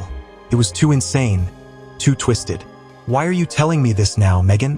Why didn't you say something sooner?" I tried, she snapped, frustration leaking into her voice. I tried to warn you, but you wouldn't listen. And by the time I realized how deep it went, it was too late. But now you need to know everything. Jane's not just some cheating wife. She's dangerous, Danny. Dangerous. I echoed, my head spinning. What are you saying? Is she? I'm saying she doesn't care who she destroys as long as she gets what she wants. Megan cut in, her voice cold. She'll use you, break you, and toss you aside when she's done. And you won't even see it coming. I sat there, numb, trying to process it all. I thought I had already hit rock bottom, but now it felt like there was another layer of hell beneath me and I was falling straight into it. Trevor thinks he's the father of those kids, Megan continued, her voice dropping to a whisper. But Jane's been messing with him too. She's got him wrapped around her finger. You need to be careful, Danny, because if you try to fight her, if you try to take those kids away from her, she'll do whatever it takes to make sure you lose. Her words hung in the air like a noose tightening around my neck. What am I supposed to do? I asked, my voice barely a whisper. Megan was silent for a moment before she finally spoke. You're going to have to outsmart her. She's counting on you to blow up, to make mistakes. Don't give her that satisfaction. You need to be smart, Danny. You need to play her game. I sat there, my mind racing, trying to make sense of everything Megan had just told me. But deep down, I knew she was right. Jane wasn't just a cheater. She was something much worse. And if I wasn't careful, she was going to destroy me completely. I sat in the car for what felt like hours after Megan hung up, her words replaying in my head. Jane's dangerous. She'll do whatever it takes to win. I couldn't shake the feeling that I'd been living in a reality that was only half true. It wasn't just about the affair anymore. Jane had been orchestrating this chaos for years, pulling strings behind the scenes while I played the part of the trusting husband. But now I saw her for what she really was. And Megan was right. I couldn't just blow up and make rash decisions. That's exactly what Jane was counting on. She wanted me to fall apart, to lash out, to make myself look like the bad guy in all this. If I wasn't careful, she'd use that against me. She'd paint herself as the victim, the devoted mother, and I'd be left with nothing. My mind began to shift, the rage I had felt earlier transforming into something colder, more focused. If Jane thought she could play me, if she thought she could take everything from me and walk away clean, she had no idea what was coming. I was done being the fool. First things first, I needed proof. I needed to protect myself, to get ahead of her before she made the next move. My marriage was dead, that much was clear, but I wasn't going to let her take the boys from me. I wasn't going to let her rewrite the narrative to make herself look like the saint. I grabbed my phone and made a call to the one person I knew would understand the stakes. Ryan, it's me, I said when my brother picked up, my voice low but steady. I need your help. There was a pause on the other end before he spoke, concern clear in his voice. Danny, what's going on? It's the middle of the night. I can't explain everything right now, but Jane's been lying to me about everything. The kids, the affair. She's been cheating with Trevor. And apparently, that's just the tip of the iceberg. I paused, my throat tight. I need to find a lawyer, a good one, and I need it fast. Ryan didn't waste time with questions or shock. He knew me well enough to know I wouldn't call him like this unless it was serious. All right, he said, his voice firm. I've got a buddy who specializes in family law. I'll give him a call first thing in the morning. But, Danny, what the hell happened? I don't have time to go into it all right now, but trust me, it's bad, I said, trying to keep my voice level. I just need to make sure I don't lose the boys. Whatever happens, I can't let her win. You won't, Ryan said, his tone full of quiet confidence. We'll make sure of that. Just stay calm and don't do anything stupid. I let out a shaky breath. Thanks. I'll talk to you tomorrow. I hung up, my mind still racing. The next few days were going to be crucial. I had to act quickly, but I couldn't afford to be reckless. I had to think like her now, strategically, coldly, with the long game in mind. With the call out of the way, I headed home. The house was still and silent when I stepped inside, the weight of everything pressing down on me like a vice. I made my way to the bedroom, feeling the emptiness more acutely than ever. Jane's side of the bed was untouched, her pillow perfectly in place. She wasn't coming home tonight, And honestly, I didn't want her to. But the boys, Liam and Elliot, they were here, asleep, innocent to the storm brewing around them. I couldn't let them be collateral damage in this war. They were my only priority now, and I would do whatever it took to protect them. I barely slept that night, my mind racing with plans, ideas, strategies. I thought about everything Megan had told me, about how Jane wasn't just cheating. She was manipulating Trevor too, making him think he was in control when, in reality, he was just another pawn. But why? What was she after? Why had she stayed with me for so long if she didn't need me? The more I thought about it, the clearer it became. Jane wasn't after love or loyalty. She was after power, control. And for her, this wasn't about losing a marriage. It was about winning a game. And if that's what she wanted, then I was going to give her a fight. The next morning, I got up early, showered, and dressed before the boys even woke up. I needed to act fast. I couldn't afford to let Jane pull any more strings without me knowing. I knew where she was, at Trevor's. And now that I had a clearer picture of what was really going on, I realized I needed to do something I hadn't done before. I needed to confront her. Not in a screaming match like last time, but calm, controlled.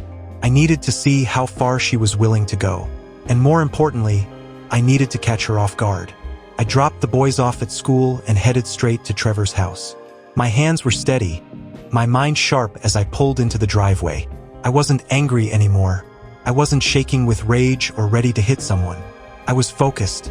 Jane had blindsided me, but now I was going to turn the tables. I knocked on the door, half expecting Trevor to answer with some pathetic excuse. But instead, Jane opened it. She was wearing one of those fake smiles, the kind she used when she wanted to make sure everything looked perfect on the surface. Her eyes, though, they were calculating. She wasn't surprised to see me. "Well, this is unexpected," she said, leaning against the doorframe. "What brings you here, Danny?" I took a deep breath, forcing a calm I didn't feel. "We need to talk." Her smile faltered slightly, but she didn't step back. "About what? You already know everything." I thought we were past the point of having a civilized conversation. "I'm not here to yell or fight," I said, my voice steady. "I just want to know what your endgame is, Jane. What are you really after? Because it's not just Trevor, is it?"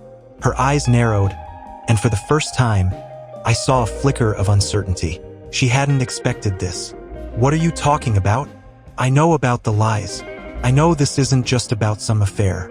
You've been playing all of us. Trevor, me, the kids. This is a game to you, isn't it?" Jane's smile vanished, replaced by a cold, calculating look. "You think you know me so well, Danny, but you have no idea what you've stepped into." "Maybe not," I said, stepping closer, "but I'm learning fast." She tilted her head, her eyes locked on mine. "You're smarter than I gave you credit for, but it's too late. You're not going to win this." I let out a low laugh, surprising even myself. "We'll see about that." And in that moment, I realized something that shook me to my core. Jane wasn't just trying to break me. She had been counting on me breaking myself. But I wasn't going to play by her rules anymore. Jane's eyes stayed locked on mine, that cold smirk creeping back onto her face.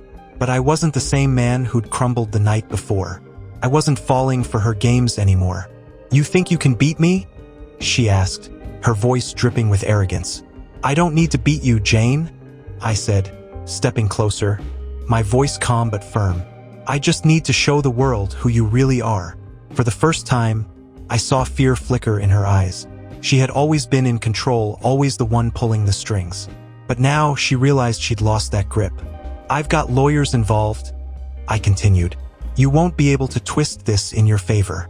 And if you try to take the boys from me, I'll make sure the truth about Trevor and everything else comes out." Her face hardened. "You wouldn't dare." I leaned in, my voice a low whisper. "Watch me." She didn't say anything for a long moment. The tension was thick, but I could see it, the shift. She knew she'd lost. The smirk faded, replaced by a tight, calculating frown. "I'll be in touch," she finally said, her voice clipped. It wasn't defeat, but it wasn't victory either. Not for her. I turned and walked away, the weight lifting from my shoulders. She thought she'd had me cornered, but now it was clear. This wasn't her game anymore. It was mine. Imagine this. We're all standing together at the door, kids in costumes, laughter, and the loud chorus of "Trick or Treat" echoing everywhere.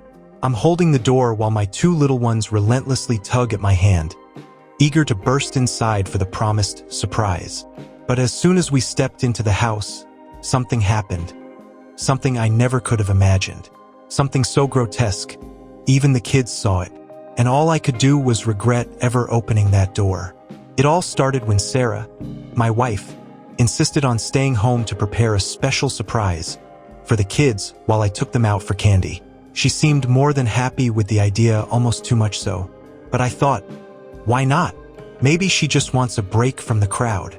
We'd been together for years, and nothing about her behavior had ever given me any reason to doubt her. Returning after our walk with the kids, I noticed something was off. The house was dead silent. No sounds of music, no signs of preparation. My kids rushed ahead, eager to see the surprise their mom had told them about. But she was nowhere to be found. "Mom!" my daughter called out, and we all moved further into the house. Her voice echoed sharply through the empty space. Then I heard a faint rustling from upstairs, in our bedroom. My heart suddenly tightened. I should check, I thought, and the kids immediately followed. The bedroom door was slightly ajar. Inside, there were no surprises for the kids. What I saw next, I will never forget. We all stepped into the house, and right away something felt off. The kids in costumes, ours and the neighbors, were laughing and running around, waving their candy bags, but the atmosphere in the house wasn't what I expected. The Halloween decorations looked half done. A few plastic pumpkins hung on the walls, partially strung spiderwebs, and the living room wasn't fully decorated like it usually was. The webbing sat bunched up on the table, as if something had suddenly pulled her away from finishing the job. Loud music was playing, those spooky Halloween tracks that usually make little kids shiver, but now they only emphasized the sense of emptiness. This wasn't the celebration I had expected to see. The house felt unfinished, like everything had suddenly come to a halt. "Mom!" my daughter shouted, but there was no response. The other kids rushed inside, excited for the promised treats. They bounced around, tugging at the incomplete decorations, laughing and chasing each other. A few of the parents followed behind, smiling and chatting about the costumes, but I could feel the unease creeping up on me. Sarah always had everything planned down to the last detail. She lived for these holidays, always one step ahead of everyone. And that's why this half-decorated room seemed strange to me. Too strange. What's going on? She promised a surprise. One of the moms who had come with us laughed, watching the kids as they searched the house for hidden treats. But I wasn't laughing. Something was bothering me more and more by the second. "Sarah," I called, trying to raise my voice above the music. No answer. "That's odd," I muttered to myself as the kids kept running through the house, looking for what they had been promised. My daughter was already near the kitchen, and my son, along with a few other kids, raced past the stairs to the second floor. A couple of parents started looking around the house with us. Some of them even began helping the kids hang up the spiderwebs, thinking it was part of the surprise, but I couldn't shake the feeling that something was wrong. "Mom, where are you?" my daughter yelled again, her voice fading into the rooms of the house. I headed toward the kitchen to check if everything was all right, but I found no signs of preparation. The dishes were clean, the table was empty. There were no signs that Sarah had been getting ready to host. Even the candy was still in the bags, untouched, not set out for the kids. "Sarah?" I called again, now with a hint of anxiety in my voice. There was no sign of her anywhere. Maybe she just stepped out to the backyard? One of the moms, Susan, came over and looked at me with mild surprise. Maybe she has a new surprise planned for the kids? But this wasn't like Sarah. Something wasn't adding up. "Why is the music so loud?" one of the neighbors asked, trying to make sense of the chaos. I was thinking the same thing, but then I noticed something else. The door upstairs, leading to our bedroom, was slightly ajar. I hadn't seen anything strange yet, but something caught my attention. A barely noticeable movement in the shadows, somewhere on the second floor, like someone trying to move furniture or hide from the noise. But with the music blaring, it was almost impossible to hear. "Hey, I'm just going to check upstairs quickly. Maybe she's doing something up there," I said, trying to sound calm, though I could feel the anxiety boiling inside me. "We're all looking for the surprise together. Maybe she hid it upstairs?" One of the moms asked, laughing, as the kids darted toward the stairs, unaware of what might be waiting up there. "Let's go check," I said, but my legs felt heavier with each step. We all headed upstairs together. The kids were bouncing with excitement, unaware that I couldn't shake the growing sense of dread deep inside me. We all started moving upstairs together, the kids, the neighbor parents, and me. The kids, full of excitement, rushed ahead like it was some kind of treasure hunt. A few of them were already hopping up the stairs, laughing and egging each other on. Their laughter echoed loudly, but in my mind, it felt muffled, distant, as if I were underwater. "Dad, what's up there?" my son called back, bouncing up the stairs as if nothing was wrong. His innocent enthusiasm pushed me forward, but the unease inside me only grew stronger. "We'll find out soon," I replied, trying to mask my inner tension. With every step, the feeling that something sinister lurked behind those doors wouldn't leave me. Something I didn't want to see. We reached the second floor. The bedroom door was open slightly wider than it had been a few minutes ago. I stopped for a moment, peering into the darkness beyond, trying to make out anything more. There was no sound, no voices, no movement. The music from downstairs was now far behind us, but the silence here was much worse. "There's definitely something here," one of the kids shouted excitedly and bolted toward the bedroom first, catching us all by surprise. The other kids immediately followed, laughing and competing to be the first to find the surprise. I wanted to stop them, but I was a step behind. Besides, I didn't want to feed into my own fears even more. Maybe this was just a prank. Maybe Sarah really had planned something. But then I noticed some of the pillows from our bed were on the floor, and the blanket was hanging off the edge, like someone had just hurriedly gotten up. I took a step forward and stopped in front of the door. The other parents, now growing a little concerned, began moving up the stairs more slowly, following the kids. "Maybe she's up in the attic?" one of the moms asked, not sounding very convinced, trying to keep the situation light. "Maybe she hid something up there." "Maybe," I said, but the feeling that something was wrong only grew stronger. By this point, the kids were already peeking under the bed, opening closets and checking every corner of the room. "Look, a surprise!" one of them shouted, pulling out a toy pumpkin that had probably been left behind during the decorating. But it wasn't funny to me. I walked over to the bed and looked around carefully. My hand instinctively brushed against the blanket, and I felt a chill run down my spine. The bed was warm. Someone had just been lying there. I quickly glanced over at the closet. The doors were slightly open. Maybe the kids had opened them while searching for the surprise. But in my mind, the scene was starting to take on a much darker meaning. "Maybe she's just finishing up something for the party," one of the neighbors commented nervously, though his voice lacked confidence. "Sarah?" I called out loudly, hoping for a reply, but there was none. Everyone in the room went silent for a moment. A heavy sense of dread hung in the air, and I couldn't shake it. And then, in that silence, there were footsteps. Faint, barely audible, but I heard them. They didn't come from the hallway. They were right here, from behind the closet door. I froze. Something inside me went cold. "What's in there?" my son asked again, now standing next to me. He was laughing, just like the other kids, completely unaware that the adults had stopped smiling. I took a few steps toward the closet. All eyes were glued to the doors. We stood in the bedroom. The kids and neighbors were searching every corner of the room, eagerly looking for the promised surprise. The loud music from downstairs filled the house, drowning out any other sounds. The music played on, but a strange silence settled inside me. Everything felt surreal. Something in the air screamed that things were horribly wrong. "Mom, where are you?" my daughter called out again, her voice swallowed by the melodies below.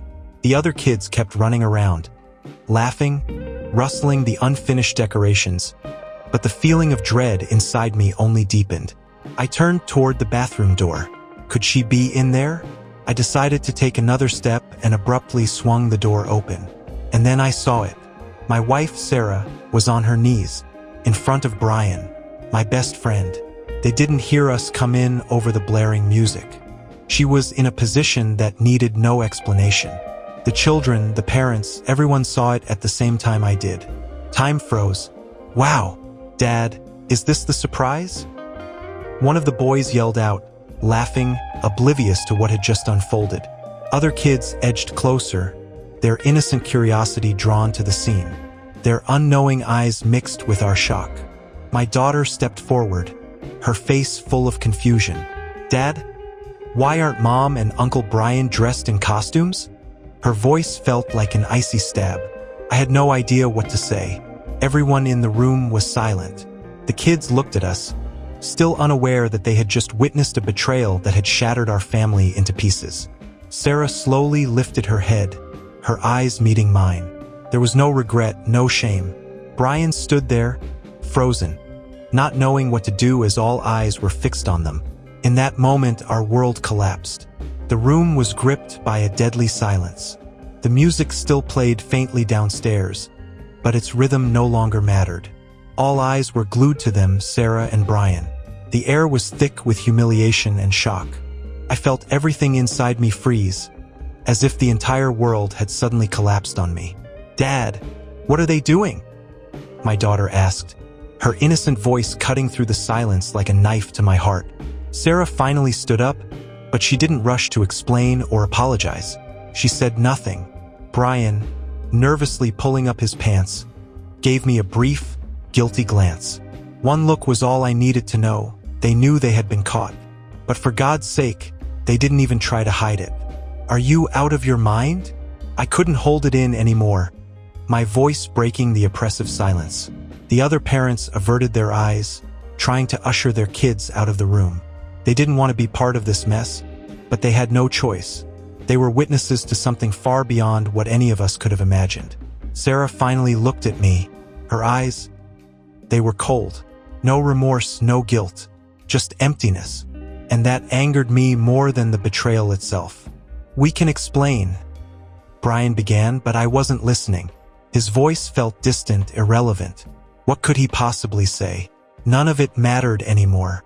Explain? In our house? During a kid's party?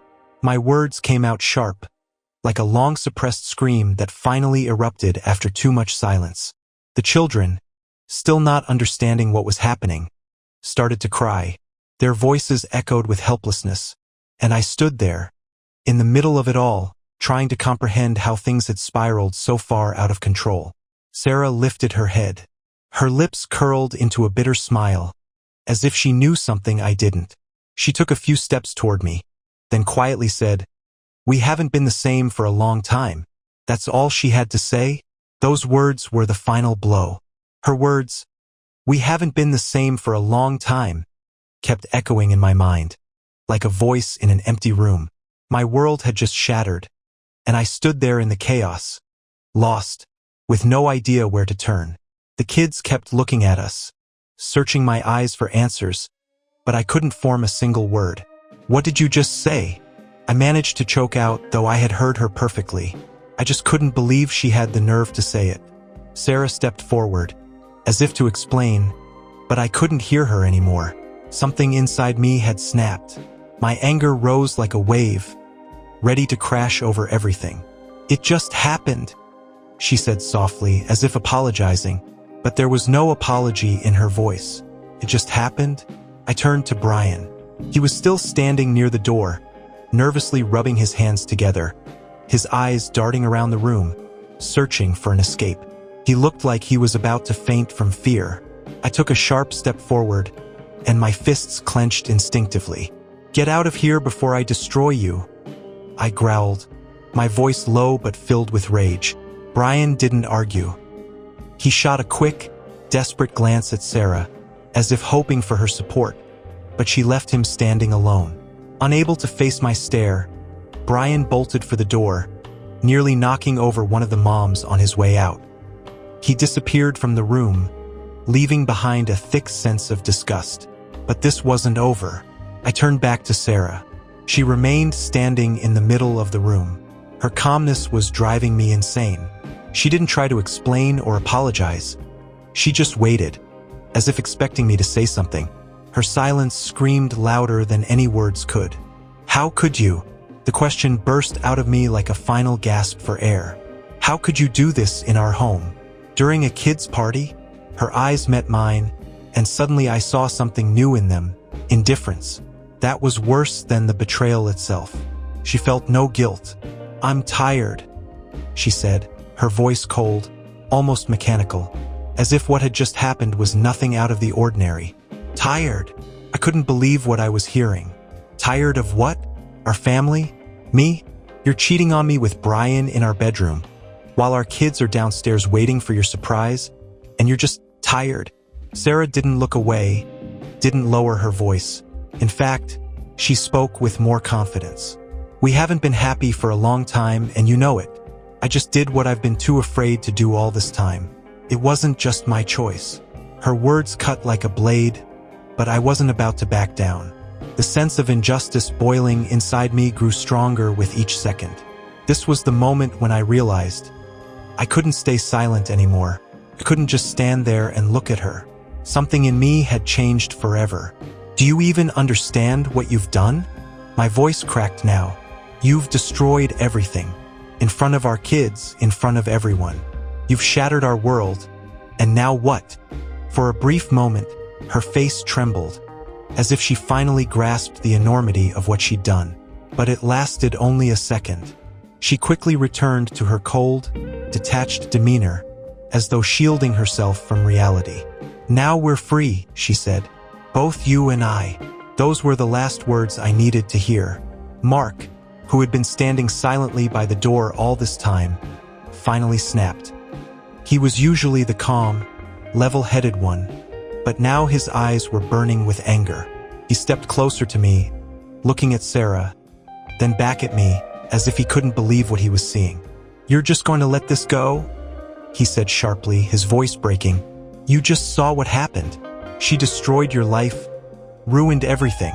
I was struggling to collect my thoughts, but the rage and confusion inside me made it impossible. Mark was more furious than I had expected. How could you do this in front of his kids?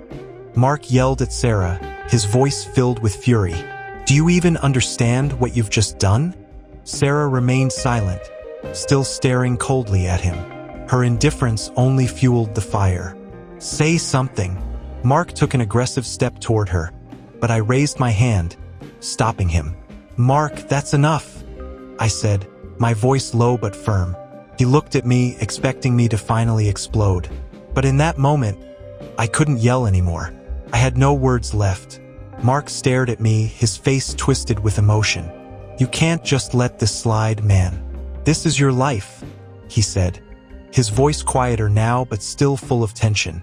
Sarah lifted her head and, as if not hearing a word Mark had said, looked at me. Her gaze made me sick. I couldn't look at her anymore. Get out, I said quietly, but with a steel edge in my voice. And don't ever come back. Sarah looked at me, slightly surprised by the decisiveness in my voice as I uttered those words for the first time. She paused for a moment, then shrugged, as if none of this mattered to her. Fine, she said, turning sharply and starting to gather her things. Brian was already gone, but she wasn't in any rush. Her coldness hurt more than any words ever could. Mark stayed by my side, his gaze still tense, watching silently as Sarah left the room, taking with her the last remnants of the illusion of my former life. Dad, where's Mom going? My daughter asked, her innocent voice delivering the final blow.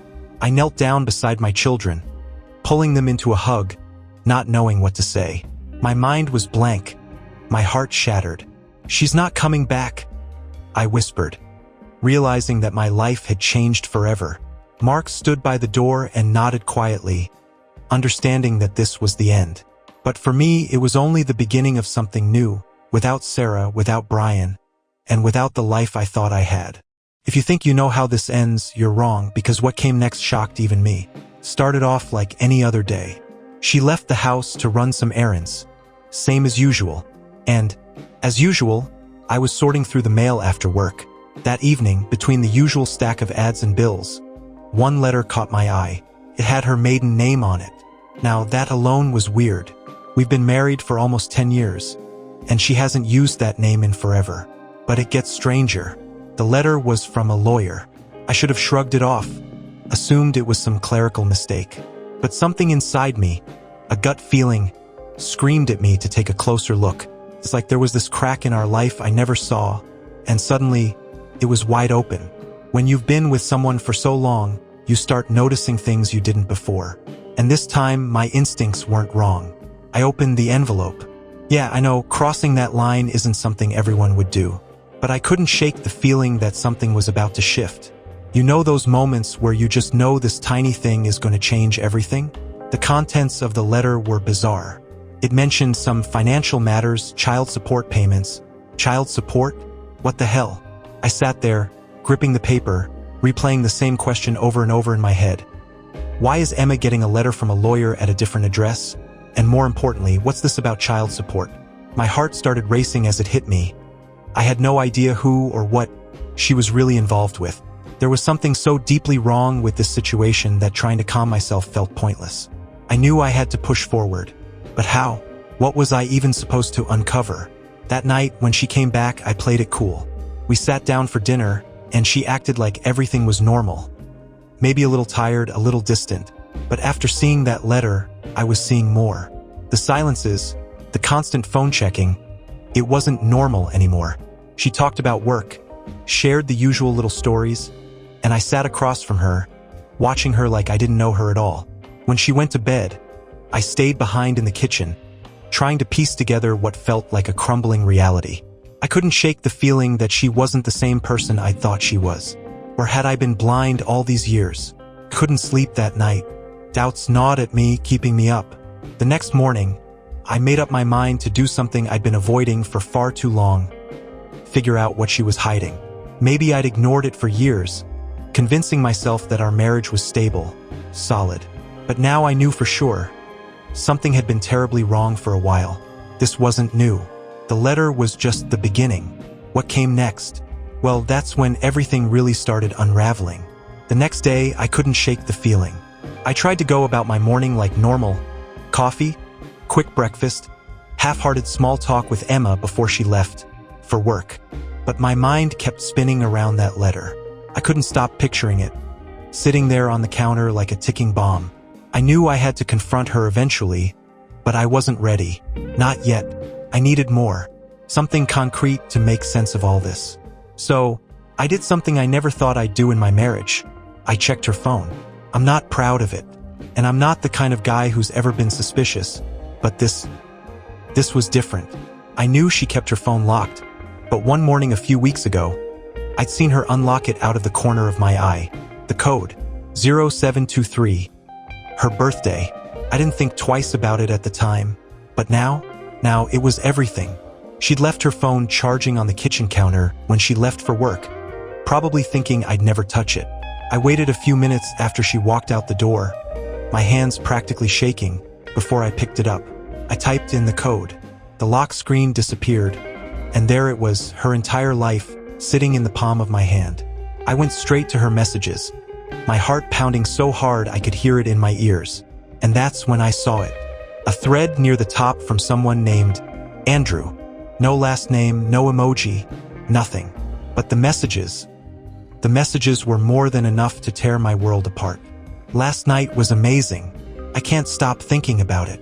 I'm counting the minutes till I see you again. There were dozens of them, going back months. Plans to meet up, sneaking around. Photos, nothing too explicit, but enough to make me feel like I'd been punched in the gut. I scrolled and scrolled, my stomach sinking further with every word. The last message was from the night before.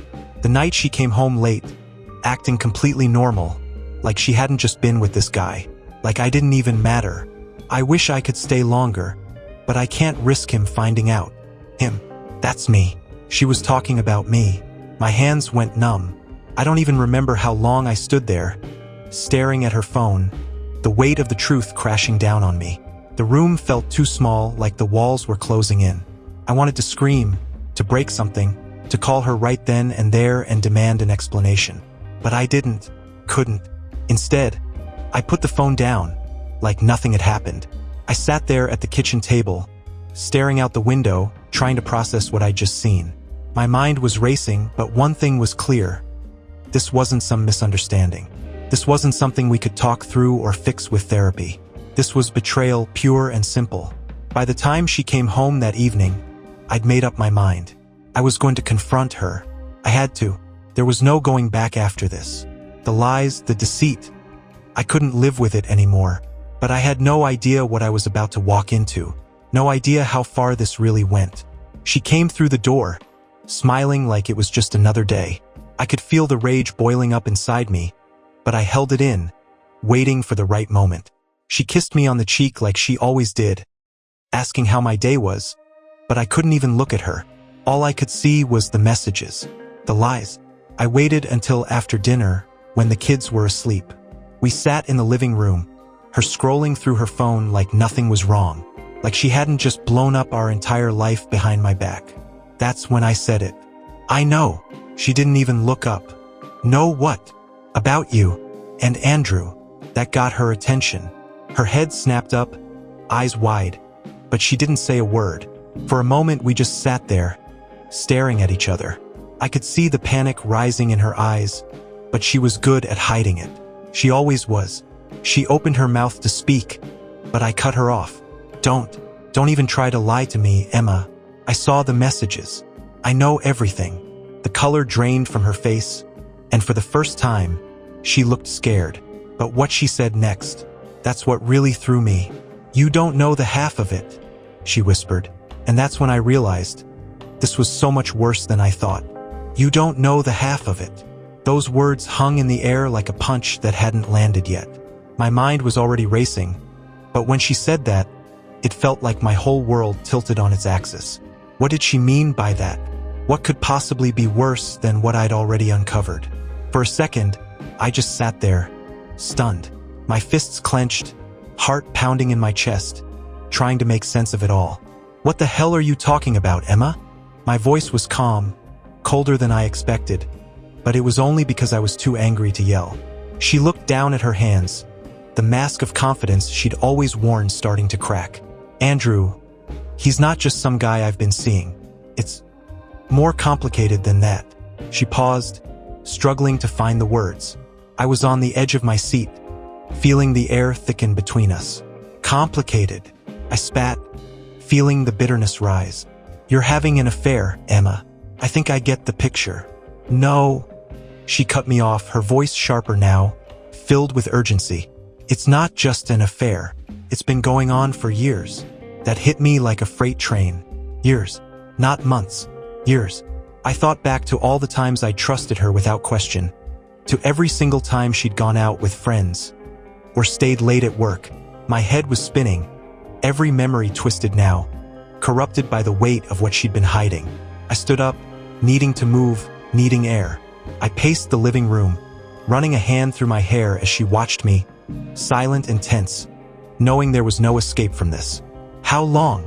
I asked, my voice barely above a whisper, afraid of the answer. She swallowed hard. Almost 5 years. 5 years. Couldn't breathe. All the time she looked me in the eye, all the moments we shared, the vacations, the family dinners, and through it all, she was with him. Not some fling, not a one-night mistake, but a full-blown double life. And I had been too blind to see it. I stopped pacing and turned to her, barely holding it together. Why? The question sounded weak, but I had to know. Why throw away everything we had? Why tear apart our family? She looked at me then, and for the first time that night, I saw real regret in her eyes. But what she said next, it destroyed any hope I had left. Because I love him, my world crumbled. In all my worst-case scenarios, I never expected this. An affair I could understand, lust, boredom, whatever. But love? She loved him? I could feel the blood drain from my face. My legs suddenly weak as I collapsed back into the chair. This wasn't just about betrayal anymore. This was about losing everything. Everything I thought was real between us. I didn't mean for it to happen, she continued, her voice trembling now. At first, it was just It was a distraction. I didn't know how to stop it. But over time, things changed. And now, I don't even know what I feel anymore. For him. For you. I sat there, numb. The pain of her words was like a knife, twisting deeper with every sentence. All those years, she had been here with me, pretending to be my wife, while her heart belonged to someone else. I could barely process it. How did I miss this? How could I have been so blind? Does he know? I asked, my voice hollow. Does Andrew know you're in love with him? That you've been lying to me this whole time? She hesitated. Yes, he knows. That was it. The last piece of the puzzle fell into place, and it all made sense. The secret meetings, the late nights, the excuses. I wasn't even a factor in her life anymore. I was just the other guy. My hands shook with anger, with grief, with betrayal. I wanted to throw something, to lash out. But what was the point? She'd already torn my heart out with her words. And what now, Emma? I asked, voice barely steady. You're just going to leave? Start a new life with him? She looked at me, her eyes softening, but not enough. I don't know, she whispered. I never planned this. I didn't want to hurt you, but I can't pretend anymore. I can't live this lie. A lie. That's what our marriage had been for her. A lie. It was like she'd taken everything we built, everything I thought was real, and burned it to the ground. I stood up again, needing distance from her, from this whole mess. My mind was spinning with 1,000 thoughts, none of them good. How did we get here? How did it come to this? But then, just as I was about to walk out, she said something that stopped me cold. There's one more thing, and I need to tell you before you find out some other way. I turned back to her, my eyes narrowing. What now? She took a deep breath, her hands trembling in her lap.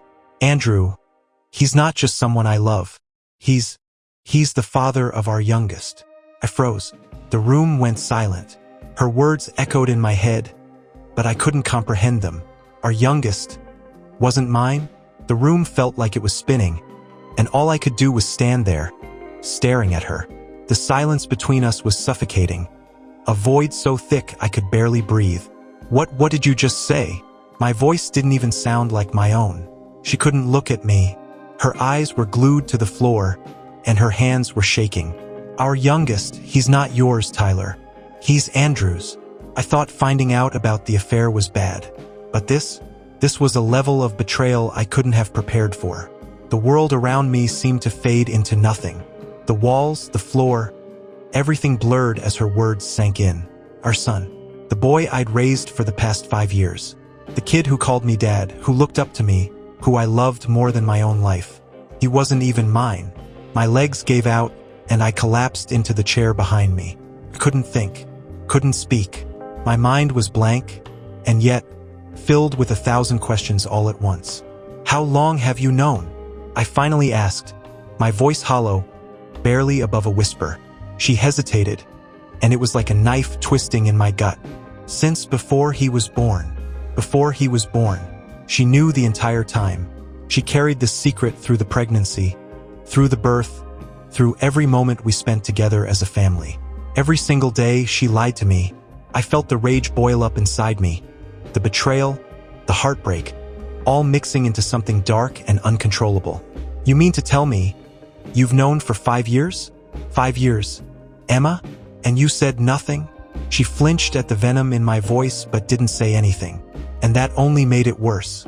The fact that she couldn't even defend herself, that she couldn't give me a reason, any reason, why she would do something so cruel, so unforgivable. I stood up, needing to move, needing to escape the suffocating weight of the truth she'd just dropped on me. I paced the room, running my hands through my hair, trying to calm the storm of emotions inside me. I raised him, Emma, I said, my voice breaking. I've been his father from the day he was born. Every sleepless night, every scraped knee, every single moment. That was me, not Andrew. Me. Tears welled up in my eyes, but I forced them back. I wouldn't let her see me break. Not now. Not after what she'd done. I know, she whispered, finally looking up at me, tears in her own eyes. I know, Tyler, and I'm sorry. I didn't know how to tell you. I didn't want to hurt you. Hurt me. I laughed bitterly, the sound hollow and broken. You didn't want to hurt me? Emma, you've shattered me. You've destroyed everything. Our marriage, our family. It was all a lie. She stood up, taking a step toward me, but I backed away. Couldn't let her get close. Not now. Not after this. I didn't plan this, she said, her voice cracking. I didn't mean for it to happen. I was confused, Tyler. I didn't know what to do. And then, once he was born, once I saw how much you loved him, I couldn't take it back. I couldn't ruin that. I shook my head, not believing a word she was saying. But you did ruin it, Emma. You ruined it the moment you lied to me. The moment you let me believe he was mine. Do you have any idea what this feels like? To find out the child you've loved, the child you've raised, isn't even yours. She was crying now, but her tears meant nothing to me. Not anymore. There was no coming back from this. No fixing what was broken. I turned away from her, my mind racing. What was I supposed to do? How do you move forward after something like this? How do you look at your own child and not see the lie staring back at you? I don't know what to say, she whispered, her voice barely audible. There's nothing you can say, I replied, my tone cold and final. For a moment, we stood there in silence, the weight of everything crushing down on us. I felt like I was suffocating, drowning in a sea of betrayal that I didn't know how to navigate. I can't do this, I finally said, turning back to her. I can't stay here. I need to think. I need space. Tyler, please, she pleaded, taking a step forward again. We can talk about this. We can figure it out. I don't want to lose you. But it was too late. She'd already lost me. She just didn't realize it yet. I don't know if there's anything left to figure out, I said, my voice steady despite the chaos inside me. You've lied to me for 5 years. 5 years, Emma. How am I supposed to forgive that? Her face crumpled, and she sank onto the couch, burying her face in her hands. But I couldn't feel sorry for her, not after what she'd done. I grabbed my keys and headed for the door, needing to get out of there before I lost it completely. I didn't know where I was going, but I knew I couldn't stay in that house any longer. As I opened the door, she called out to me one last time. Tyler, please, don't go. I stopped, my hand on the doorknob, my heart pounding in my chest. Part of me wanted to turn around to give her some kind of hope. But the other part, the part that was broken and betrayed, wouldn't let me. Without another word, I walked out, the door closing behind me with a finality that echoed through the empty hallway. I didn't know what came next. All I knew was that everything I thought I knew about my life had just been torn apart in the most unimaginable way. I got in the car and just drove. No direction, no destination, just the need to get as far away from that house as possible. My hands gripped the steering wheel so tight my knuckles turned white, my heart still pounding from the weight of it all. The betrayal, the lies. I felt like I was suffocating, like the air itself was too thick to breathe. Our youngest, not mine. The words echoed in my head, refusing to leave me in peace. I couldn't stop seeing his face, the kid I thought was my son. His laugh, his smile, every moment we shared together now felt like a cruel joke. 5 years. 5 years of loving him, of raising him, of believing he was mine. And all that time, Emma knew. She knew and said nothing. I don't know how long I drove. Hours, maybe. The roads blurred together as the sun started to set, casting long shadows across the empty streets. I ended up on the highway, heading nowhere, my mind spinning in 1,000 directions. I had no idea what to do next. How do you even begin to process something like this? How do you rebuild when your entire life has been torn apart in one conversation? Eventually, I pulled over into an empty parking lot near some random gas station. The neon lights buzzed overhead, flickering in the growing darkness. I parked the car and sat there, staring out the windshield, trying to make sense of what I just learned. But no matter how hard I tried, I couldn't wrap my head around it. I pulled out my phone. No missed calls, no texts, nothing from Emma. Not that I expected there to be. What was she going to say? There was no excuse for what she'd done. No words that could fix the damage. She'd torn our family apart. And I didn't even know if she fully understood the depth of it yet. I put my phone down and leaned back in the seat, closing my eyes. Every part of me wanted to scream, to let the anger out, but I couldn't. The rage was there, boiling beneath the surface, but so was the pain. And the pain was worse. I thought about our youngest, my son, or at least the boy I'd believed was mine. How could I even look at him now? How do you stay a father to a child who isn't yours? Especially when the person who should have told you the truth kept it hidden for so long. Was I supposed to walk away? Was I supposed to stay and pretend everything was fine? I didn't have the answers. All I had was a head full of questions and a heart that felt like it had been ripped out and stomped on. I stayed in that parking lot for what felt like hours, the weight of it all pressing down on me like a boulder I couldn't move. My mind kept going back to the moment Emma said it. "He's not yours." The way her voice trembled, the way her face looked pale and fragile, like she'd been carrying that secret for so long it had finally broken her. But I didn't care about her tears. Not anymore. At some point, the anger started creeping back in. How could she do this? How could she look me in the eye, day after day, knowing that she was lying to me? And Andrew, did he know? Did he have any clue that our son was his? Or had Emma kept him in the dark too, manipulating both of us, playing her twisted little game? I needed to know. I needed to understand the full scope of her betrayal. So, against my better judgment, I reached for my phone and scrolled through her messages. The ones between her and Andrew were still there, every painful word staring back at me. But there was something else, something I hadn't noticed before. A message from earlier that same day. It wasn't from Andrew, it was from Emma. But she hadn't sent it to me.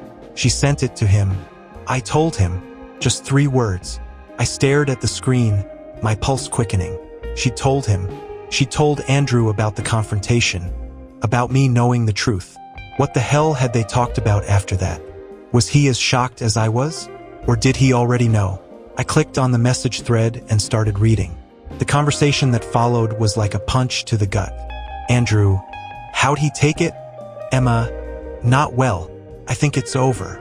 Andrew, good. It's about time. Good. Good? That word hit me like a sledgehammer. All this time I'd been drowning in pain, and this guy, this Andrew, was glad. Glad that my marriage was over. Glad that my life had been ripped apart. I clenched the phone so hard I thought I might break it. My breathing came in shallow bursts as the full weight of it hit me. This wasn't just an affair. This was a conspiracy. They had been planning this.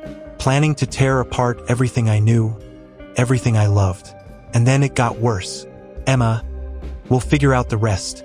I just need to know you're still with me. Andrew, always. We'll get through this. Once he's out of the picture, we can finally move on. Once he's out of the picture. I dropped the phone, my body trembling with rage. It wasn't just about them anymore. They wanted me gone, out of the picture. They wanted my life, my family, my kids, all for themselves. And they were ready to push me out of the way to get it. My head was spinning. I could barely think straight. This wasn't just infidelity. This was war. They wanted to erase me from my own life, and I had no idea how far they were willing to go to do it. I had to make a decision. Walk away quietly and let them take everything, or fight back and show them I wasn't going down without a battle? One thing was certain. I couldn't go back to the way things were. Not after this. Not after everything I'd just learned. And I sure as hell wasn't going to let them win. I stared out of the windshield, my pulse pounding in my ears, my breath coming in short, sharp bursts. The message thread still burned in my mind. Once he's out of the picture, they were planning it. Planning my exit from the life I'd built. From my own family. I wasn't going to let that happen. The rage that had been simmering inside me all night boiled over. I could feel it coursing through my veins, hot and heavy. They weren't just playing with my heart anymore. They were trying to take my entire life. My home, my kids, the family I thought was mine. I had to act. I had to do something. But what? Going home and confronting Emma again felt pointless. She'd already shown me who she was. And Andrew? He was a ghost to me. Just some faceless guy I'd never met. And yet here he was, stealing everything I'd worked for, laughing behind my back. No, I couldn't let this end quietly. They wanted me out of the picture, but I wasn't going to disappear. Not without a fight. I grabbed my phone again, scrolling through the messages once more, my hands shaking with fury. I needed to see the full extent of what they had planned. I needed to know exactly what I was dealing with. My mind was in overdrive, racing to find a way to turn the tables on them before they ripped everything away. And then it hit me. The lawyer, the letter, That damn letter addressed to her maiden name. Something about it was off, and now, knowing what I knew, I was sure it wasn't just a mistake. I picked up the letter from the passenger seat, the crisp paper feeling heavy in my hands. Child support. I hadn't thought much about it at first, but now I realized there was something deeper going on here. Why would Emma be receiving a letter about child support from a lawyer? And more importantly, was it tied to Andrew? I tore open the envelope, flipping through the pages until I found what I was looking for. It wasn't just about child support. It was about custody. The letter outlined some kind of legal arrangement, a preliminary filing for joint custody. And the date on the letter? 2 weeks ago. My heart dropped into my stomach. They weren't just planning to get rid of me emotionally. They were laying the groundwork to cut me out completely, to take my kids, to make it look official. The room spun around me as the full realization hit. This was their endgame. They wanted me gone, out of the house, out of their lives, so they could swoop in and take everything. My family, my home, my kids. And I'd been completely blindsided. How long had they been planning this? Weeks? Months? Years? Had every work trip she took been an opportunity to meet with Andrew and scheme behind my back? The thought made me sick. I could barely sit still. I needed air.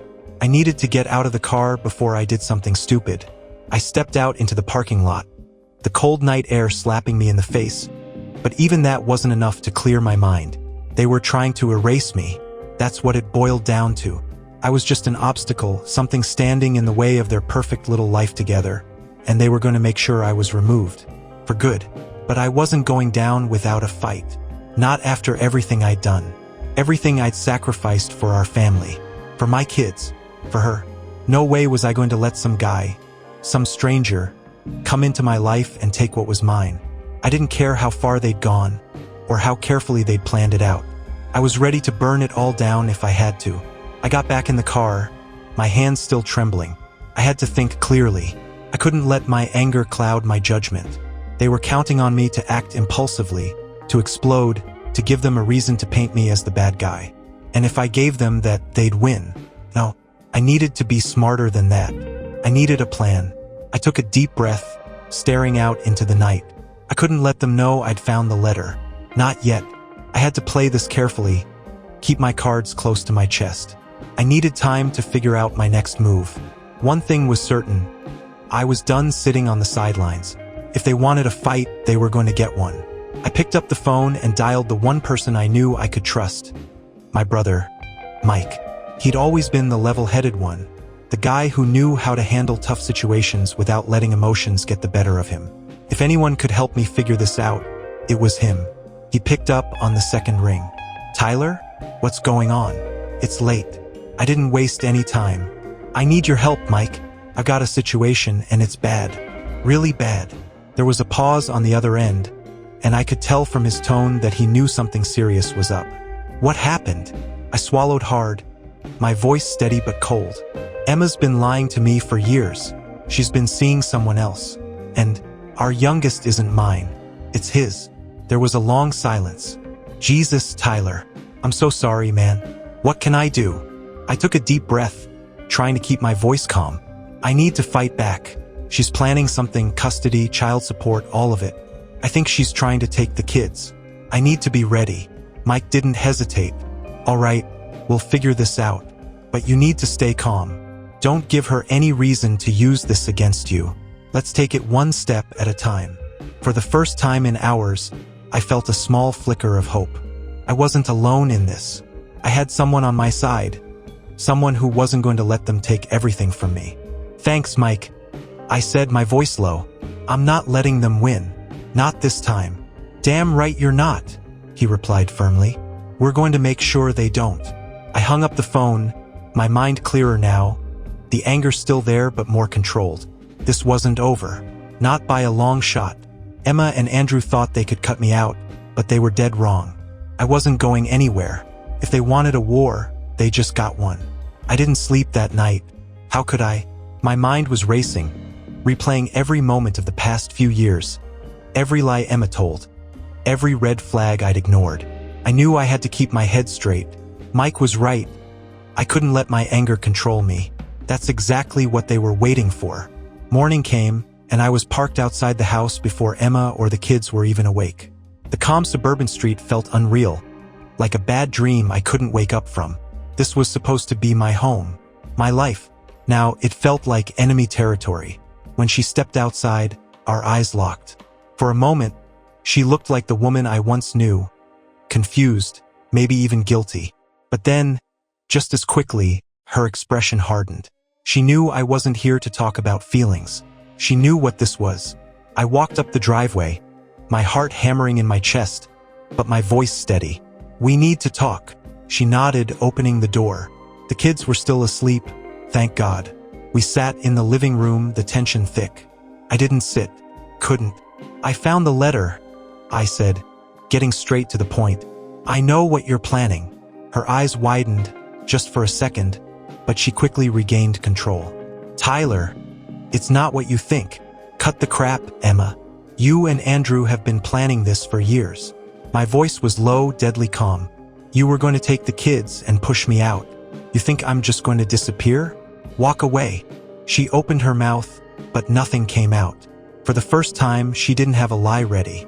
That silence was all the confirmation I needed. "I'm not going anywhere," I said, stepping closer, making sure she understood. "You want a fight? You're going to get one. But I'm not giving up my kids, and I'm sure as hell not letting you and him win." Her face paled. She knew the game had changed. I turned and walked out the door without another word. The storm was coming, but now I was ready for it. I walked out that door, but the battle wasn't over. Far from it. In the days that followed, I met with my lawyer, Mike, by my side. We worked through every detail, the custody, the lies, the betrayal. I knew it was going to be messy, but I wasn't going to let Emma and Andrew take my kids without a fight. The confrontation with her had shifted something. She wasn't as confident anymore. The more we dug, the more her story unraveled. And Andrew? He was keeping his distance, probably realizing this wasn't going to be the easy win they thought it would be. Then came the court date. I sat there, across from her, watching as she tried to salvage what was left. But there was no turning back. The truth was out, and I wasn't backing down. When the judge ruled in my favor, granting me joint custody and a fair split of assets, I felt a weight lift off my chest. It wasn't a full victory, but it was enough. I had my kids. I still had a future with them, and that was all that mattered. As I left the courtroom, I caught Emma's eye. She looked defeated, like she hadn't expected me to fight back this hard. But I didn't feel satisfaction, just relief. It was over. I walked out into the fresh air, breathing deeply for what felt like the first time in weeks. They had tried to erase me, to take everything, but in the end, I was still standing, and I wasn't going anywhere.